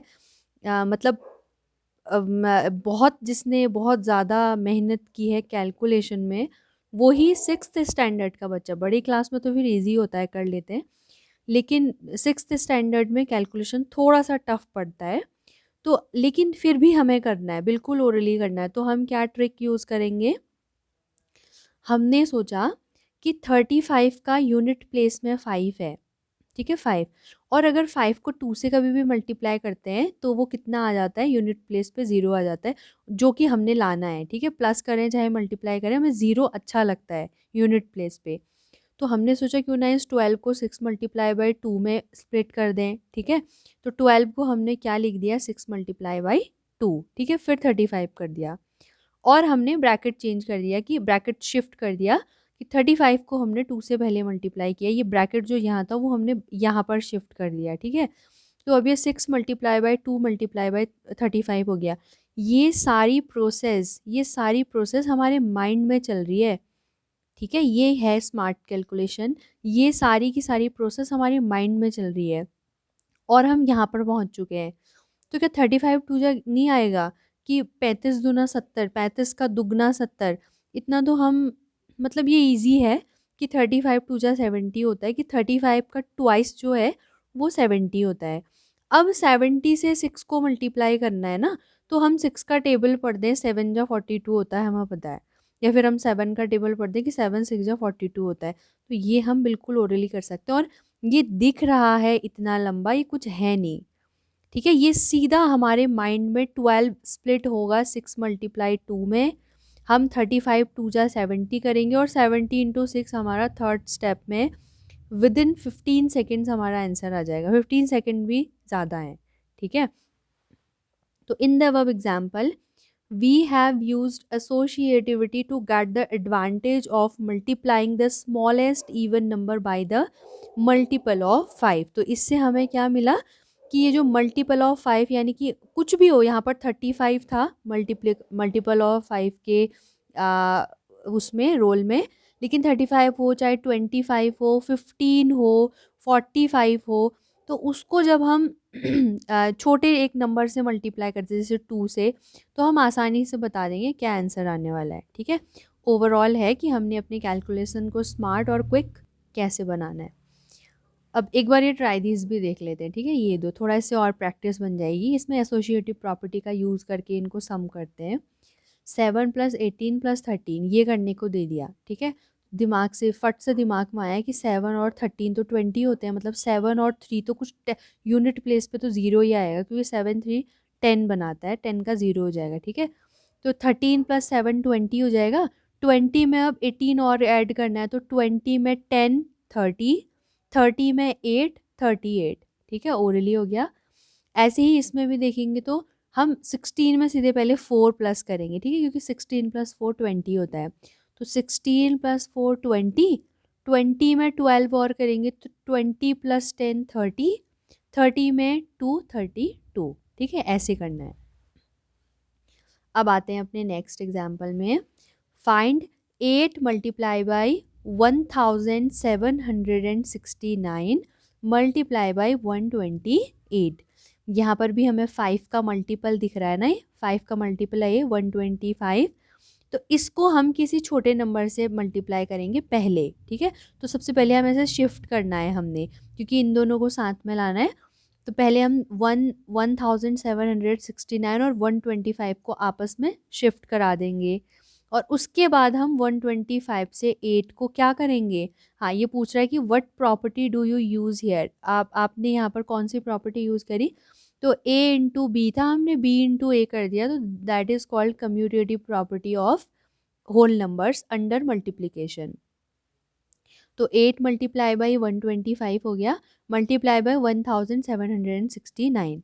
अब ये चीज़ें ना आपको अगर अभी नहीं भी आती हैं, अगर आप अभी वैसे भी कर रहे हैं मल्टीप्लाई लॉन्ग मेथड से, धीरे धीरे आपको 25 35 45 125 इनके जो टेबल होती है ना, ये आसान होती है क्योंकि ये आ जाएगी, ठीक है। तो फिर भी 8 इंटू इतना करना, फिर उसको 125 से मल्टीप्लाई करने से तो बहुत ज़्यादा आसान है 125 को 8 से मल्टीप्लाई करना, ठीक है। तो ये हमारा सीधे आ जाएगा 1000। अब तो कुछ करना ही नहीं है, ठीक है। ये 1 2 3 0 तो पहले ही उतर जाएंगे, और 1769 को 1 से मल्टीप्लाई करेंगे तो 1769, ठीक है। ये इतने ईजी तरीके से हमारा आंसर आ गया। अब है थिंक डिस्कस एंड राइट। अब देखते हैं ये डिवीज़न के लिए क्या एसोसिएटिव प्रॉपर्टी फॉलो हो रही है। तो सबसे पहले हम लेते हैं 16 डिवाइडेड बाई 4, फिर उसको हमने फर्दर डिवाइड करना है 2 से, ठीक है, जो आंसर आएगा।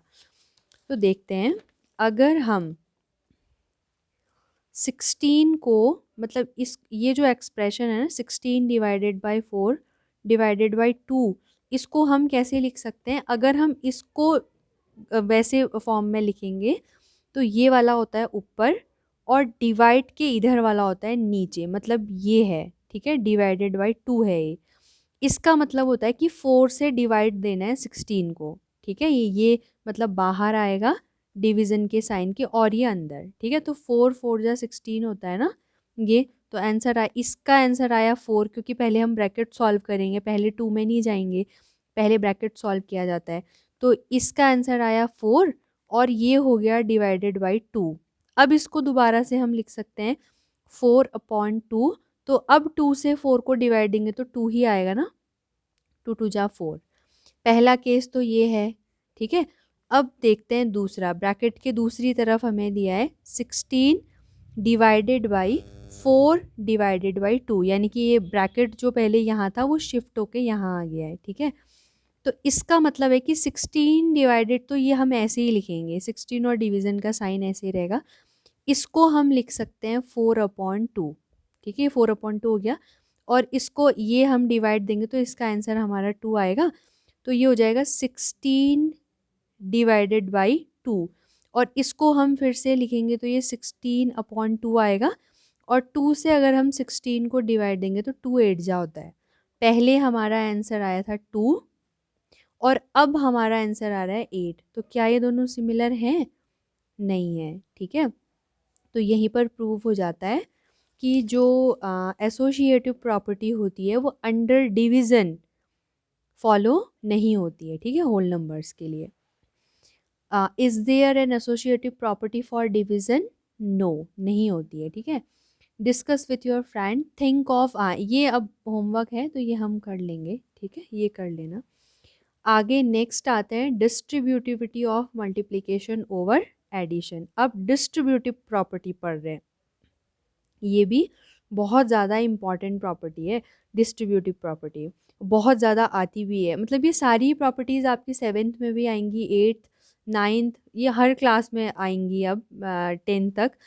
लेकिन ये जो डिस्ट्रीब्यूटिव प्रॉपर्टी है तो कैलकुलेशन में भी बहुत ज़्यादा हेल्पफुल होती है, बहुत ज़्यादा, मतलब ये आते रहते हैं इससे कैलकुलेशन बेस्ड। तो इसको देखते हैं क्या कह रहा है। Take a graph paper of size 6 centimetre by 8 centimetre having squares of size 1 centimetre to 1 centimetre, ठीक है। ये लेना है हमने, ये है हमारा ग्राफ पेपर। और इसमें हमने ये 1 सेंटीमीटर के ये बनाए हुए हैं बॉक्सेस छोटे छोटे। और ये टोटल जो है ना, ये 8 सेंटीमीटर लेंथ बाई 6 सेंटीमीटर इसकी विड्थ है, ठीक है। क्योंकि जो ज़्यादा लंबा होता है वो लेंथ होती है और जो छोटा होता है वो विड्थ होती है, ठीक है। जो जनरली हम ऐसा मानते हैं, जो ज़्यादा, वैसे तो कुछ भी कह सकते हैं, इसको विड्थ भी कह सकते हैं, इसको लेंथ भी कह सकते हैं। लेकिन जनरली ये माना जाता है कि जो लेंथ जब तक दिया ना हो हमको, स्पेसिफिक ही हमको बोला ना हो कि 8 सेंटीमीटर्स की लेंथ है या 6 सेंटीमीटर्स की विड्थ है, तो हम जो ज़्यादा लंबा होता है उसको लेंथ बोलते हैं और जो कम होता है उसको विड्थ बोला जाता है।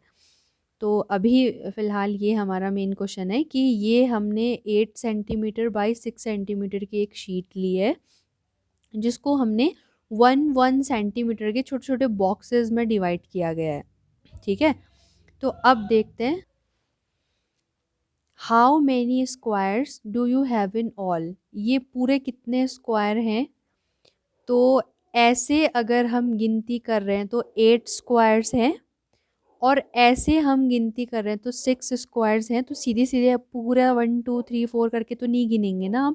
अब तो पता चल गया कि टोटल ये और ये आपस में, इसको और इसको आपस में मल्टीप्लाई कर देंगे। Is the number 6 multiply by 8? Yes. और आंसर कितना आएगा? 48, ठीक है। ये तो इसकी कहानी हो गई। अब now cut the sheet into 2 pieces. अब इस शीट को हमने 2 पीसेज में कट करना है, ठीक है। जैसे ये यहाँ से कट कर रहे हैं 6 सेंटीमीटर बाई 5 सेंटीमीटर, यानी कि ये वाला, ये 6 सेंटीमीटर और 5 सेंटीमीटर ये अलग किया। और दूसरा 6 सेंटीमीटर बाई 3 सेंटीमीटर, ठीक है। ये 6 सेंटीमीटर्स की लेंथ हो गई, 3 सेंटीमीटर्स की विड्थ हो गई। ऐसे ही 6 सेंटीमीटर्स की लेंथ हो गई, 5 सेंटीमीटर्स की विड्थ हो गई, ठीक है। लेकिन अब हम काउंट करें, इसको हम कैसे लिख सकते हैं? 5 मल्टीप्लाई बाई 6, ये है ना।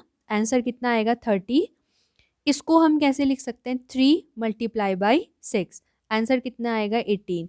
और ऐड करेंगे तो टोटल कितना आएगा? 30 + 10 40, 40 और 8 48, जो कि बिल्कुल सिमिलर है इसके, ठीक है। मतलब ये जो पूरी शीट थी, जब हमने इसको कट किया 2 पार्ट्स में, तो भी इस पूरे का जितना आंसर है उतना ही इन 2 अलग अलग शीट्स का भी आंसर है, ठीक है। अब कॉमन सेंस है वो तो आप लोग कहेंगे ऑब्वियसली होगा, क्योंकि इसी से फाड़ करके ये 2 बनाए हैं, तो जितना ये होगा उतना ही ये भी होगा। लेकिन आज हमें ये न्यू पता चला कि इसको डिस्ट्रीब्यूटिव प्रॉपर्टी कहते हैं, ठीक है। अभी और अच्छे से इसको समझेंगे। In all how many squares are there in both the pieces, इन दोनों पीसेस में टोटल कितने हो गए 48, 30 + 18 = 48। तो अब हम कह सकते हैं 6 × 5 + 6 × 3, ठीक है। ये ओवरऑल ये जो था ना, ये 6 × 5 + 6 × 3 जो कि ये लिखा है, ये टोटल किसके इक्वल है 6 × 8 के इक्वल। दोनों इक्वल है ना, दोनों का आंसर 48 48 आ रहा है। तो हमने क्या किया, यही है, मतलब इसी को अभी हम और अच्छे से समझेंगे। बट 6 × 8 = 6 × 5 + 3। यहाँ पर हमने क्या किया, इस वाले एक्सप्रेशन में, इस वाले एक्सप्रेशन जो प्लस के पहले लिखा है इसमें भी 6 है, और प्लस के बाद जो लिखा है उसमें भी 6 है, मतलब दोनों में कॉमन है, ठीक है। तो इन दोनों को हमने ब्रैकेट के बाहर लिख दिया। मल्टीप्लाई, कॉमन का मतलब होता है कि जैसे जो हम फिर ये कॉमन ले लिया ना, तो अब ब्रैकेट के अंदर इस 6 की जगह पे 1 बचेगा, ठीक है। यहाँ पे भी 1 बचेगा, यहाँ पे भी 1 बचेगा। तो 1 × 5 ये 5 हो जाता है, तभी यहाँ पर 5 लिखा है। ये ऐसा मत समझना ये पूरा गायब कहाँ हुआ। 6 अगर हम कॉमन ले लें ना, ये मतलब ये कॉमन का मतलब है कि इसमें भी है इसमें भी है, तो अब हम दोनों से उठा के उसको बाहर रख रहे हैं, बस इतना ही है।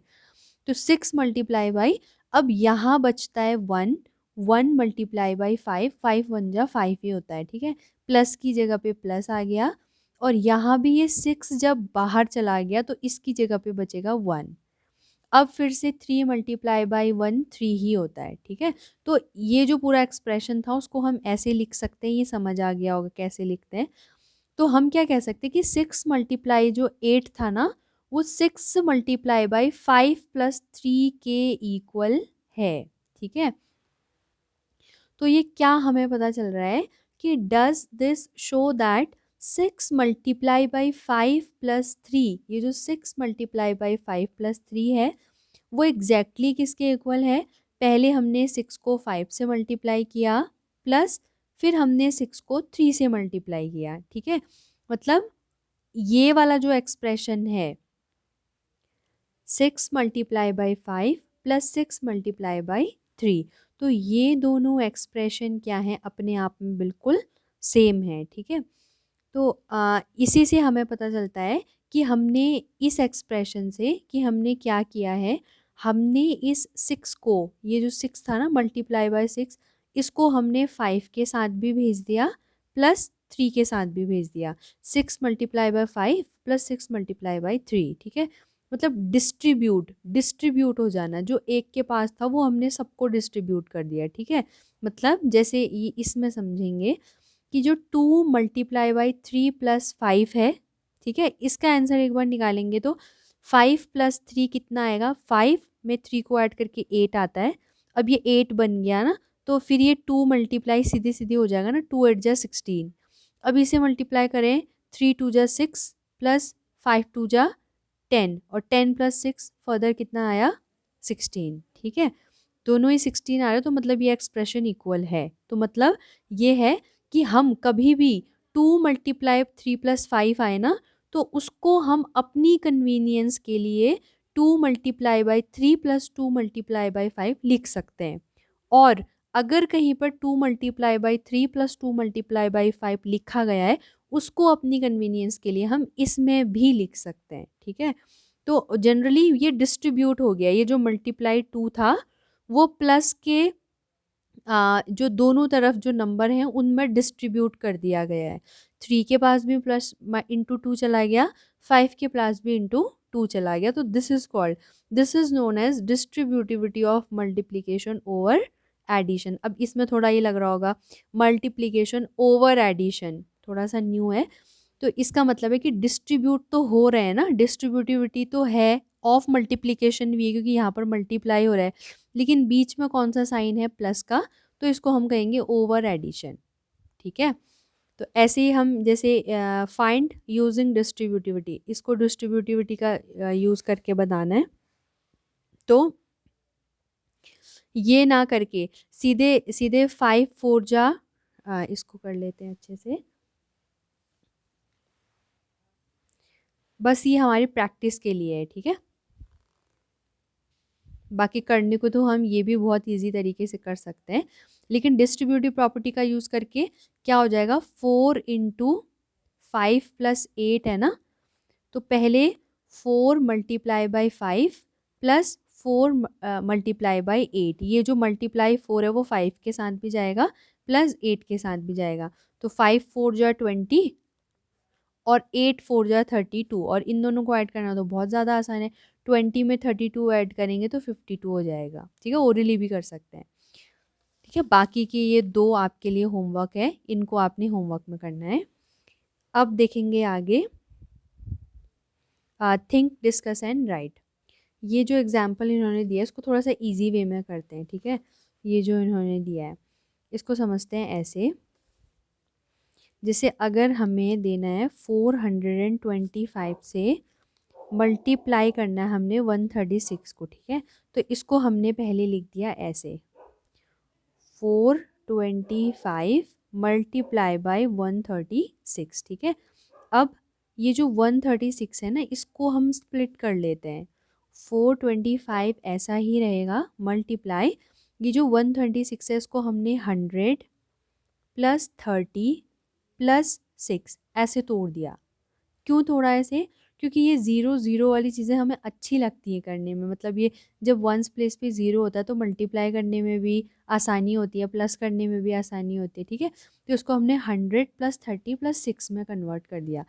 तो अब इसको डिस्ट्रीब्यूट कर देंगे, ये जो मल्टीप्लाई ये है ना, ये मल्टीप्लाई बाय 425, ये इसके साथ चला जाएगा, प्लस सेकंड में इसके साथ चला जाएगा, प्लस थर्ड में इसके साथ चला जाएगा। ठीक है, तो यहाँ पर करते हैं, सबसे पहले आ जाएगा 425 मल्टीप्लाई बाई 100, बीच में प्लस का साइन, फिर 425 मल्टीप्लाई बाई 30, फिर प्लस का साइन, फिर 425 मल्टीप्लाई बाई 6। ठीक है, तो ये देखो ये तो बहुत ज़्यादा आसान हो गया, इसको तो 425 लिखो और आगे से 0 0 कर दो। ठीक है, प्लस यहाँ पर भी, यहाँ तो 0 है ना, तो ये तो 0 हो जाएगा। अब ये 425 से 3 तो ओरली हो सकता है, 5 3 जा 15 का 5 कैरी 1। ठीक है, 2 3 जा 6, या ऐसे भी कर सकते हैं। ठीक है, आपको ऐसे टफ लग रहा है तो 3 5 जा 15 का 5 कैरी 1, 3 2 जा 6 प्लस 1 7, और 3 4 जा 12, तो यहाँ पर ये आ जाएगा ओरली, बिल्कुल सब ओरल हो रहा है।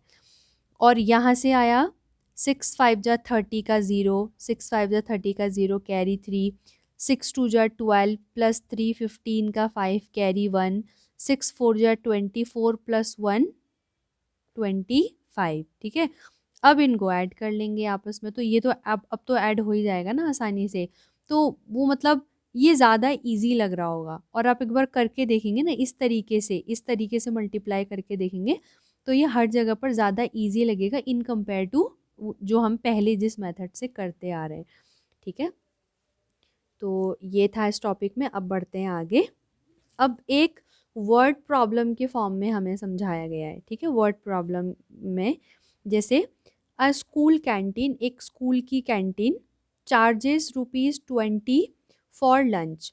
जो स्कूल कैंटीन है, अगर कोई बच्चा वहाँ पर लंच करे तो उसको 20 रुपये देने पड़ते हैं, and ₹4 for milk for each day. एक दिन में अगर अगर उसको मिल्क चाहिए तो वो ₹4 पे करेगा, और पूरा लंच करेगा तो उसको ₹20 पे करना पड़ेगा। ठीक है, तो how much money do you spend in 5 days on these things. तो अगर 5 दिनों तक आपको लंच भी करना है और मिल्क भी लेना है तो आपको टोटल 5 days का कितना पे करना पड़ेगा। ठीक है, तो इसको दो तरीके से, 2 मेथड से किया गया है।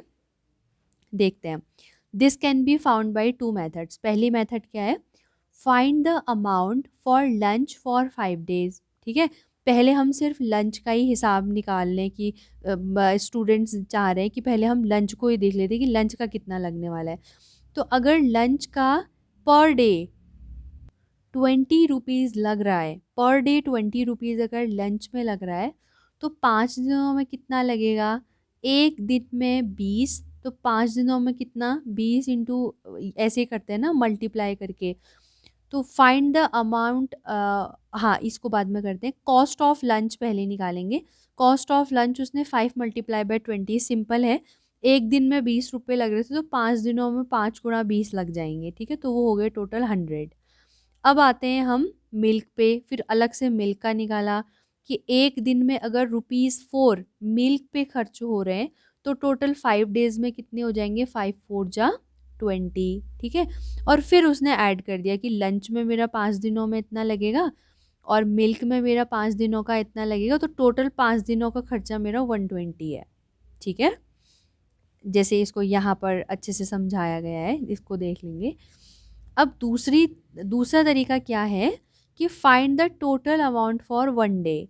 अब उसने किया, एक दूसरा बच्चा था, उसने सोचा कि अगर मैं लंच भी करता हूँ और मिल्क भी लेता हूँ, तो मेरा टोटल अमाउंट कितना होगा सिंगल डे के लिए, ठीक है, एक दिन के लिए।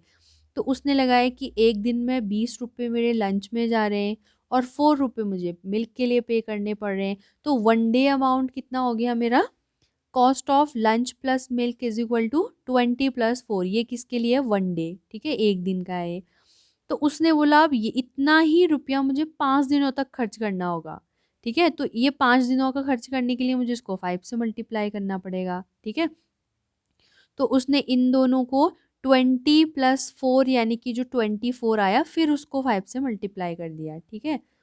एक तरीका है ये 120। तो इससे हमें क्या पता चला कि इसका भी आंसर 120, इसका भी आंसर 120, यानी कि जो 5 × 20 प्लस 5 × 4, इसका जो आंसर आया वो एग्जैक्टली सिमिलर था 5 ×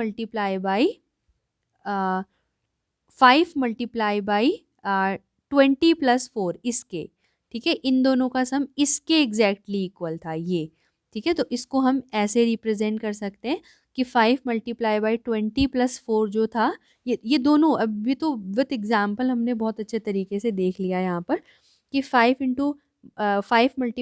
20 + 4 जो था, वो 5 × 20 + 5 × 4 के एग्जैक्टली इक्वल है, ठीक है। तो यही है डिस्ट्रीब्यूटिव प्रॉपर्टी कि अभी तो हमने इनको दो अलग अलग तरीकों से करके जो कंक्लूजन निकला वो देखा, लेकिन इसी में छुपी हुई है ना डिस्ट्रीब्यूटिव प्रॉपर्टी। अगर कोई ये इतना सारा देखे ही ना, वो डायरेक्ट अगर इस एक्सप्रेशन को देखे, तो इससे उससे उसे यही लगेगा कि जो ये मल्टीप्लाई 5 था वो 20 के पास गया और प्लस फिर ये मल्टीप्लाई 5 जो है वो 4 के पास चला गया, तो ये डिस्ट्रीब्यूटिव प्रॉपर्टी लग गई, ठीक है। तो ये दोनों तरीके से समझेंगे। This is the principle of distributivity of multiplication over addition. तो ये क्या है?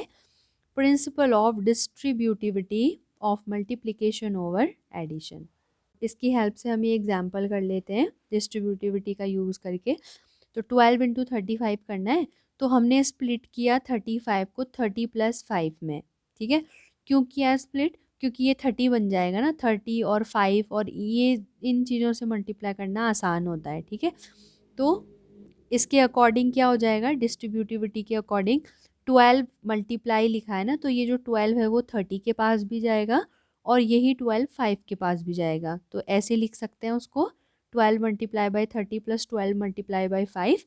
और जब हम 12 × 30 करें तो ये ओरली हो जाएगा, 0 का 0 एज इट इज़ उतरेगा और 12 3 जा 36 हो जाएगा, ठीक है। सिमिलरली 12 5 जा 60 तो हमें आता ही होगा। तो ये मतलब आसान कैलकुलेशन हो गई डिस्ट्रीब्यूटिविटी की हेल्प से। नेक्स्ट एग्जांपल देखते हैं। अब देखिए, हाँ इसमें भी बहुत अच्छा चीज़ हमें देखने को मिलेगी। बहुत अच्छा है कॉमन लेना, इसमें पता चलेगा कि कॉमन क्या होता है। सिंप्लीफाई 126 × 55 + 126 × 45, ठीक है। अब इन दो एक्सप्रेशन में हम ध्यान देंगे, तो ये जो 126 126 दोनों में ही क्या है? कॉमन।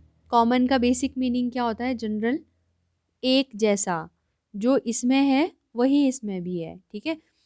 वैसे जो मैथ्स है ना, इसमें एक रूल है कि जहाँ तक ये मल्टीप्लाई का साइन दिख रहा है ना, मल्टीप्लाई, वो पूरा हम मतलब एक ही जैसा होता है, वो ये एक है, पूरा ये एक है।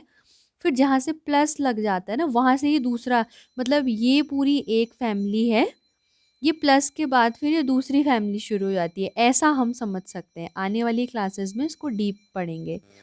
तो ये 126 इस एक्सप्रेशन में भी है और सेम इस एक्सप्रेशन में भी है। तो अब कॉमन लेते हैं। कॉमन मतलब इस 26 को हमने ब्रैकेट के बाहर लिख दिया। ये जो 26 था ना, ये 26 मल्टीप्लाई किया और ब्रैकेट लगा दिया।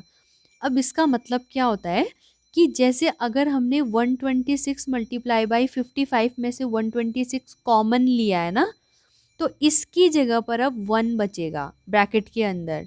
मतलब ये होना ऐसा चाहिए था कि अगर हमने इसको इसको अभी रहने देंगे, इज इक्वल टू कि ये इसको इस पर ध्यान देंगे।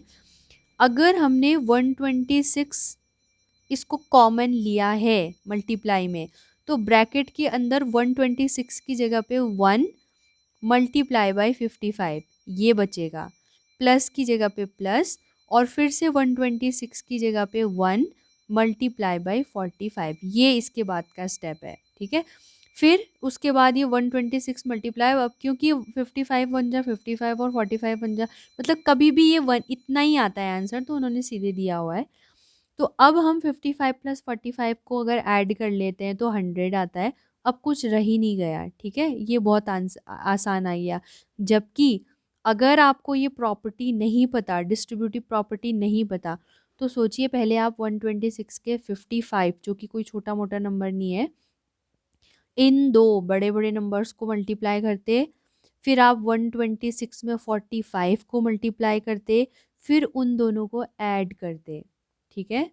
और ये आप विद इन 15 सेकेंड्स कैलकुलेट कर सकते हैं इतना बड़ा, जस्ट यूजिंग डिस्ट्रीब्यूटिविटी, ठीक है। सिर्फ डिस्ट्रीब्यूटिविटी का यूज़ करके इतने बड़े से क्वेश्चन को इतने आसान तरीके से सॉल्व किया जा सकता है, ठीक है। तो ये है हमारा इस वीडियो का मकसद कि हम अपनी कैलकुलेशन को अब, जैसे पहले बिल्कुल लॉन्ग मेथड में करने बैठ जाते थे, वैसे बिल्कुल भी नहीं करना है। जितनी भी प्रॉपर्टीज़ हमने सीखी हैं, उनका हम यूज़ करेंगे अपनी कैलकुलेशन में, ठीक है। अब एक और नेक्स्ट प्रॉपर्टी कर लेते हैं। ये कैलकुलेशन में तो हेल्प नहीं देंगी, लेकिन ये थोड़ा नॉलेज होना चाहिए, ठीक है। जैसे हमने स्टार्टिंग में पढ़ा था ना टॉपिक के, कि ये जो प्रॉपर्टीज़ हैं वो हमारी दो चीज़ में हेल्प करेंगी। पहला तो है कि हमको नंबर्स को और ज़्यादा जानने में, इनकी प्रॉपर्टीज़ के बारे में और डीपली समझने का मौका देंगी, और दूसरा कैलकुलेशन में हेल्प करेंगी। तो कैलकुलेशन में हेल्प तो अब काफ़ी सारी चीज़ें सीख ली, अब थोड़ा इनके बारे में जानते हैं कि इनमें और क्या ख़ास बात होती है। जैसे identity for addition and multiplication. Addition और मल्टीप्लिकेशन के लिए आइडेंटिटी, आइडेंटिटी का मतलब हम समझते होंगे ना, हम सबकी, हर एक व्यक्ति की अपनी एक आइडेंटिटी होती है, ठीक है। कोई कैसा होता है, कोई कैसा होता है, तो हर एक व्यक्ति की अपनी आइडेंटिटी होती है। वही चीज़ हमें यहाँ भी काम आने वाली है। यहाँ पर भी सेम उसी तरीके से समझेंगे। इसको एक और नाम देते हैं additive identity and multiplicative identity, ठीक है। ये देखते हैं अब क्या होता है। How is the collection of whole numbers different from the collection of natural numbers. जो होल नंबर्स का जो कलेक्शन होता है, वो नेचुरल नंबर के कलेक्शन से कैसे अलग होता है, जानते हैं हम सभी। It is just the presence of zero in the collection of whole numbers. Whole numbers में क्या हो जाता है, एक ज़ीरो और एक ऐड हो जाता है, ठीक है। जबकि नेचुरल नंबर 1 2 3 4 यहाँ से शुरू होते हैं, होल नंबर 0 1 2 3 4 ऐसे स्टार्ट होते हैं।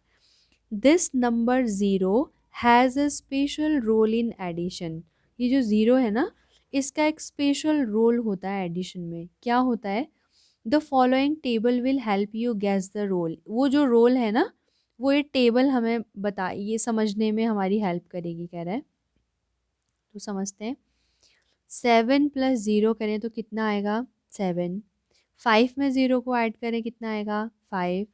ज़ीरो में 15 को ऐड करेंगे तो 15। ज़ीरो में 26 को ऐड करेंगे तो 26। क्या हम यहाँ पर लिख सकते हैं 0 plus any number, any whole number लिख लें? तो 0 प्लस एनी होल नंबर लिख लेंगे तो क्या आएगा यहाँ पर? वही एनी होल नंबर जो लिखा है यहाँ पर, वही यहाँ पर भी फिल करना पड़ेगा। ये क्या हमें दिखा रहा है? 0 एक ऐसा नंबर है पूरे होल नंबर्स की फैमिली में, पूरे नंबर्स में से सिर्फ और सिर्फ 0 एक ऐसा नंबर है जिसमें अगर हम किसी भी अदर होल नंबर को ऐड करते हैं तो उस दूसरे नंबर की आइडेंटिटी में कोई फ़र्क नहीं पड़ता, मतलब उसकी आइडेंटिटी रिमेन रहती है। 7 था, 0 को हमने उसमें ऐड किया, आंसर कितना आया? फिर से 7। क्या 0 के अलावा कोई ऐसा नंबर है जिसको हम ऐड करेंगे तो उस नंबर की आइडेंटिटी वैसी ही रहेगी? कोई भी नहीं है, ठीक है। अगर हम 1 भी लेते हैं ना तो 7 + 1 8 हो जाएगा, यानी कि 7 की अपनी आइडेंटिटी चली गई है। उसको 1 में ऐड करने से वो अब 7 नहीं रहा, वो 8 बन चुका है। अगर ऐसा होता तो, अगर यहाँ पर 1 होता तो, लेकिन 0 केवल मात्र एक ऐसा होल नंबर है जिसमें हम किसी भी होल नंबर को, अदर होल नंबर को ऐड करें तो इस अदर होल नंबर की जो आइडेंटिटी है वो रिमेन रहती है, ठीक है, वो अनचेंज रहती है, उस पर कोई फ़र्क नहीं पड़ता। फिर वो हम कोई सा भी नंबर 0 पे क्यों ना ऐड कर लें, ठीक है। तो अब पढ़ते हैं, when you add 0 to any whole number what is the result? क्या रिजल्ट आता है? दैट होल नंबर, वही होल नंबर हमें आंसर में मिलता है। 0 में 0 ऐड करेंगे तो भी 0, 1 में 0 ऐड करेंगे तो भी 1, मतलब कुछ भी हम ऐड कर लें 0 में वो नंबर वही रहेगा, उसकी आइडेंटिटी बिल्कुल रिमेन रहेगी, उसमें कोई फ़र्क नहीं पड़ेगा। तो 0 is called the identity for addition of whole numbers, ठीक है। तो 0 क्या कहलाता है? Identity for addition of whole number, ठीक है। और इसी को बोला जाता है additive identity for whole numbers. Zero zero होता है वो, ठीक है।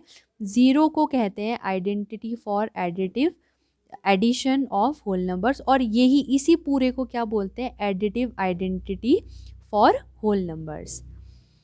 अब zero has a special role in multiplication too. अब ज़ीरो का मल्टीप्लिकेशन में भी एक खास रोल होता है कि any number when multiplied by zero becomes zero. पता होगा ना हमें, कोई भी एक नंबर है उसमें अगर हम ज़ीरो को ऐड करें तो आंसर हमारा क्या आता है? ज़ीरो आता है, ठीक है।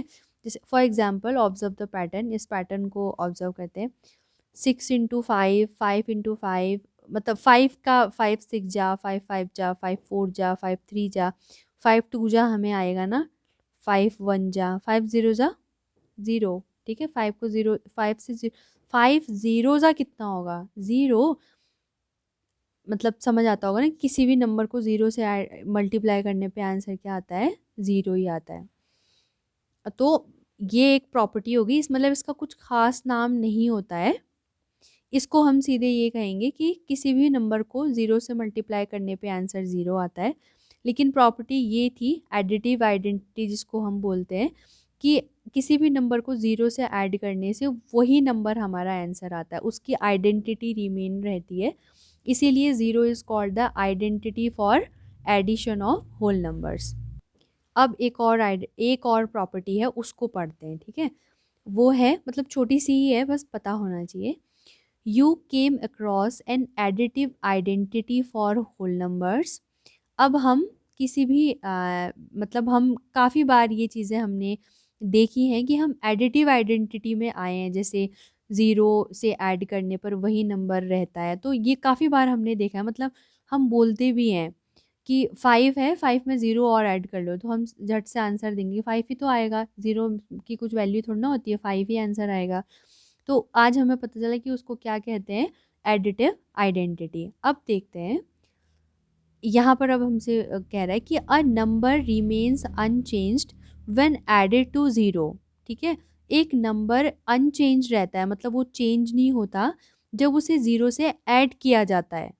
लेकिन सिमिलर, इसी तरह से in the case for a multiplicative identity for whole numbers, मतलब अगर यही चीज़ हम फॉलो करें मल्टीप्लिकेशन में, तो एक बार ये सब ना पढ़ के हम खुद सोचने का प्रयास करते हैं कि मल्टीप्लिकेटिव आइडेंटिटी क्या हो सकती है। मतलब एक होल नंबर्स की फैमिली में एक ऐसा नंबर जिसको किसी भी अदर होल नंबर से मल्टीप्लाई कर दें अगर हम, तो उसकी आइडेंटिटी रिमेन रहेगी मल्टीप्लाई करने से। क्या वो ज़ीरो हो सकता है? नहीं हो सकता, ठीक है। क्योंकि किसी भी नंबर को अगर हम ज़ीरो से मल्टीप्लाई करें तो ये आइडेंटिटी रिमेन नहीं रहती, वो ज़ीरो ही बन जाता है। वो ज़ीरो उसको खुद जैसा ही बना देता है। लेकिन क्या वन एक ऐसा नंबर है जिसमें हम किसी भी होल नंबर को अगर मल्टीप्लाई कर दें, ठीक है, किसी भी होल नंबर को अगर मल्टीप्लाई करें तो वो होल नंबर दोबारा से वही आएगा। जैसे 7 × 1 करें तो 7 ही आता है, 5 × 1 करें तो 5 ही आता है। मतलब कुछ भी एनी नंबर यहाँ पर लिख दें तो वो एनी नंबर ही आएगा 1 से मल्टीप्लाई करने पर। ठीक है, कुछ भी नंबर, कोई सा भी नंबर रख लें, ज़ीरो से ही शुरू कर लेते हैं। तो 1 × 0 ज़ीरो, वही नंबर दोबारा आया ना। 1 से हमने ज़ीरो को मल्टीप्लाई किया, ज़ीरो। 1 से हमने 100 को मल्टीप्लाई किया, 100। 1 से 12 को किया, 12। तो एनी नंबर यहाँ पर हम फिल कर सकते हैं, एनी नंबर। तो यहाँ पर भी वही एनी नंबर आएगा, ठीक है। यही वाला जो यहाँ फिल किया था वही यहाँ पर भी आएगा। तो this is called multiplicative identity for whole numbers. One is the identity for multiplication of whole number, और multiplicative identity for whole numbers, इसको मल्टीप्लिकेटिव आइडेंटिटी कहते हैं।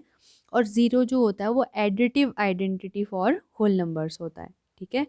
तो बहुत ज़्यादा आज की वीडियो में बहुत ज़्यादा प्रॉपर्टी हमने पढ़ ली है, तो कहीं कंफ्यूज ना हो जाए, एक बार सारी प्रॉपर्टीज एक साथ देख लेते हैं। सबसे पहले हमने पढ़ा था क्लोजर प्रॉपर्टी। क्लोजर प्रॉपर्टी में क्या था, 7 + 8 कोई भी दो होल नंबर्स को ऐड करेंगे तो जो रिजल्टेंट हमें मिलेगा वो भी एक होल नंबर ही होता है हमेशा।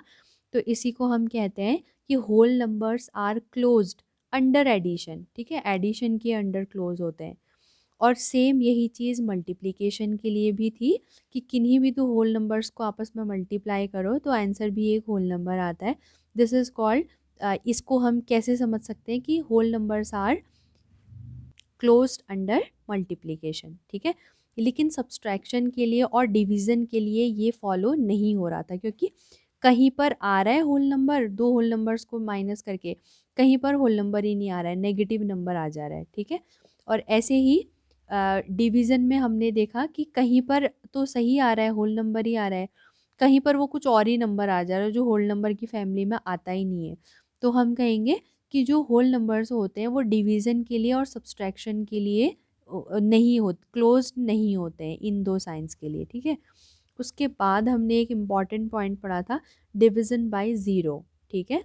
किसी भी मतलब डिवाइड का मतलब होता है कि जिससे हम डिवाइड दे रहे हैं उसको हम कॉन्टीन्यूसली माइनस करते जा रहे हैं जब तक कि हम ज़ीरो में नहीं आ जाते, और जिस जिस स्टेप में हम ज़ीरो में पहुंच रहे हैं वही हमारा फाइनल आंसर होता है। लेकिन जब हम ज़ीरो से किसी भी नंबर को डिवाइड कर रहे हैं, यानी कि ऐसे समझें कि माइनस वाले फॉर्म में अगर हम समझ रहे हैं इस मेथड से, तो ज़ीरो को अगर हम जितनी भी बार माइनस करें वही नंबर आ रहा है, ज़ीरो को भी आ ही नहीं सकता। तो इसका हमें एक फिक्स्ड आंसर कभी मिल ही नहीं सकता। तो मैथमेटिक्स में इन इस टाइप की चीज़ें जिसका कभी एक फिक्स आंसर मिल ही नहीं सकता उसको नॉट डिफाइंड बोल दिया जाता है, ठीक है। तो ज़ीरो से हम किसी भी नंबर को डिवाइड दें तो वो नॉट डिफाइन होता है। उस क्लोजर प्रॉपर्टी के बाद नेक्स्ट थी हमारी कम्यूटेटिविटी, ठीक है, कम्यूटेटिव प्रॉपर्टी। तो इसमें हमने देखा था कि चाहे हम 3 + 2 करें, चाहे हम 2 + 3 करें, ठीक है, ये सेम आता है। मतलब चाहे A + B करें, चाहे B + A करें, ऑर्डर रिवर्स करना है, ठीक है। ऑर्डर अगर हम रिवर्स कर देते हैं तो फिर भी हमारा आंसर सेम आता है। तो this is called commutative property, commutativity of addition. और सेम यही चीज़ मल्टीप्लिकेशन में भी यूज़ हो जाती है, मल्टीप्लिकेशन में भी फॉलो होती है। तो मल्टीप्लिकेशन के लिए जैसे 4 मल्टीप्लाई बाय 5 करें चाहे 5 मल्टीप्लाई बाय 4 करें, दोनों का ही आंसर बिल्कुल सेम रहेगा। तो ये इसको हम कहते हैं कि whole numbers are commutative under multiplication also. Next property हमारी, हाँ, सब्सट्रैक्शन के लिए और डिवीज़न के लिए ये फिर से ये भी फॉलो नहीं करते हैं, ठीक है। सब्सट्रैक्शन में भी नहीं आता है, मतलब 2 - 3 और 3 - 2 कभी भी सेम नहीं होते, और ऐसे ही डिवीज़न में भी। नेक्स्ट आती है एसोसिएटिव प्रॉपर्टी। इसमें फिर हमें 3 नंबर ऑफ डिजिट्स चाहिए, 3 नंबर चाहिए, कोई भी 3 नंबर्स चाहिए। तो ब्रैकेट शिफ्ट वाली प्रॉपर्टी होती है कि इसमें पहले ब्रैकेट है, फिर उसको शिफ्ट कर दो, तो ब्रैकेट शिफ्ट करने से जो हमारा फाइनल आंसर होता है उस पर कोई फ़र्क नहीं पड़ता, ठीक है। हम अपनी कन्वीनियंस के लिए हम अच्छा कैलकुलेशन, क्विक कैलकुलेशन और स्मार्ट कैलकुलेशन के लिए ब्रैकेट शिफ्ट कर सकते हैं। नेक्स्ट प्रॉपर्टी है हमारी डिस्ट्रीब्यूटिविटी, ठीक है। डिस्ट्रीब्यूटिव प्रॉपर्टी, तो इसमें हमने देखा था कि अगर हम 4 मल्टीप्लाई बाई 5 प्लस 8 है, और अगर इसी को हम 4 multiply by 5 plus 4 multiply by 8 करें तो ये बिल्कुल सिमिलर होते हैं, ठीक है। मतलब डिस्ट्रीब्यूट कर सकते हैं, हम बांट सकते हैं। जो ये 4 है उसको हम 5 में और 8 में दोनों में बांट देंगे, और अगर कहीं पर 3 नंबर है तो तीनों में बांट देंगे, ठीक है, जो मल्टीप्लाई के बाहर का नंबर है। नेक्स्ट हमने देखा आइडेंटिटी। तो आइडेंटिटी दो होती हैं, एक तो एडिटिव आइडेंटिटी, एक मल्टीप्लिकेटिव आइडेंटिटी। तो किसी भी होल नंबर के लिए जो एडिटिव आइडेंटिटी होती है वो 0 होती है, और जो मल्टीप्लिकेटिव आइडेंटिटी होती है वो 1 होती है, ठीक है। क्यों? क्योंकि 0 से किसी भी नंबर को ऐड करने से उसकी आइडेंटिटी रिमेन रहती है, और 1 से किसी भी नंबर को मल्टीप्लाई करने से उसकी आइडेंटिटी सेम रहती है। तो 0 हो जाएगा additive identity for whole numbers, 1 हो जाएगा multiplicative identity for whole numbers. तो इस बेसिक वीडियो में इतना ही है। अब नेक्स्ट वीडियो में हम इससे रिलेटेड एक्सरसाइज को अच्छे से सॉल्व करेंगे। आज की वीडियो में इतना ही।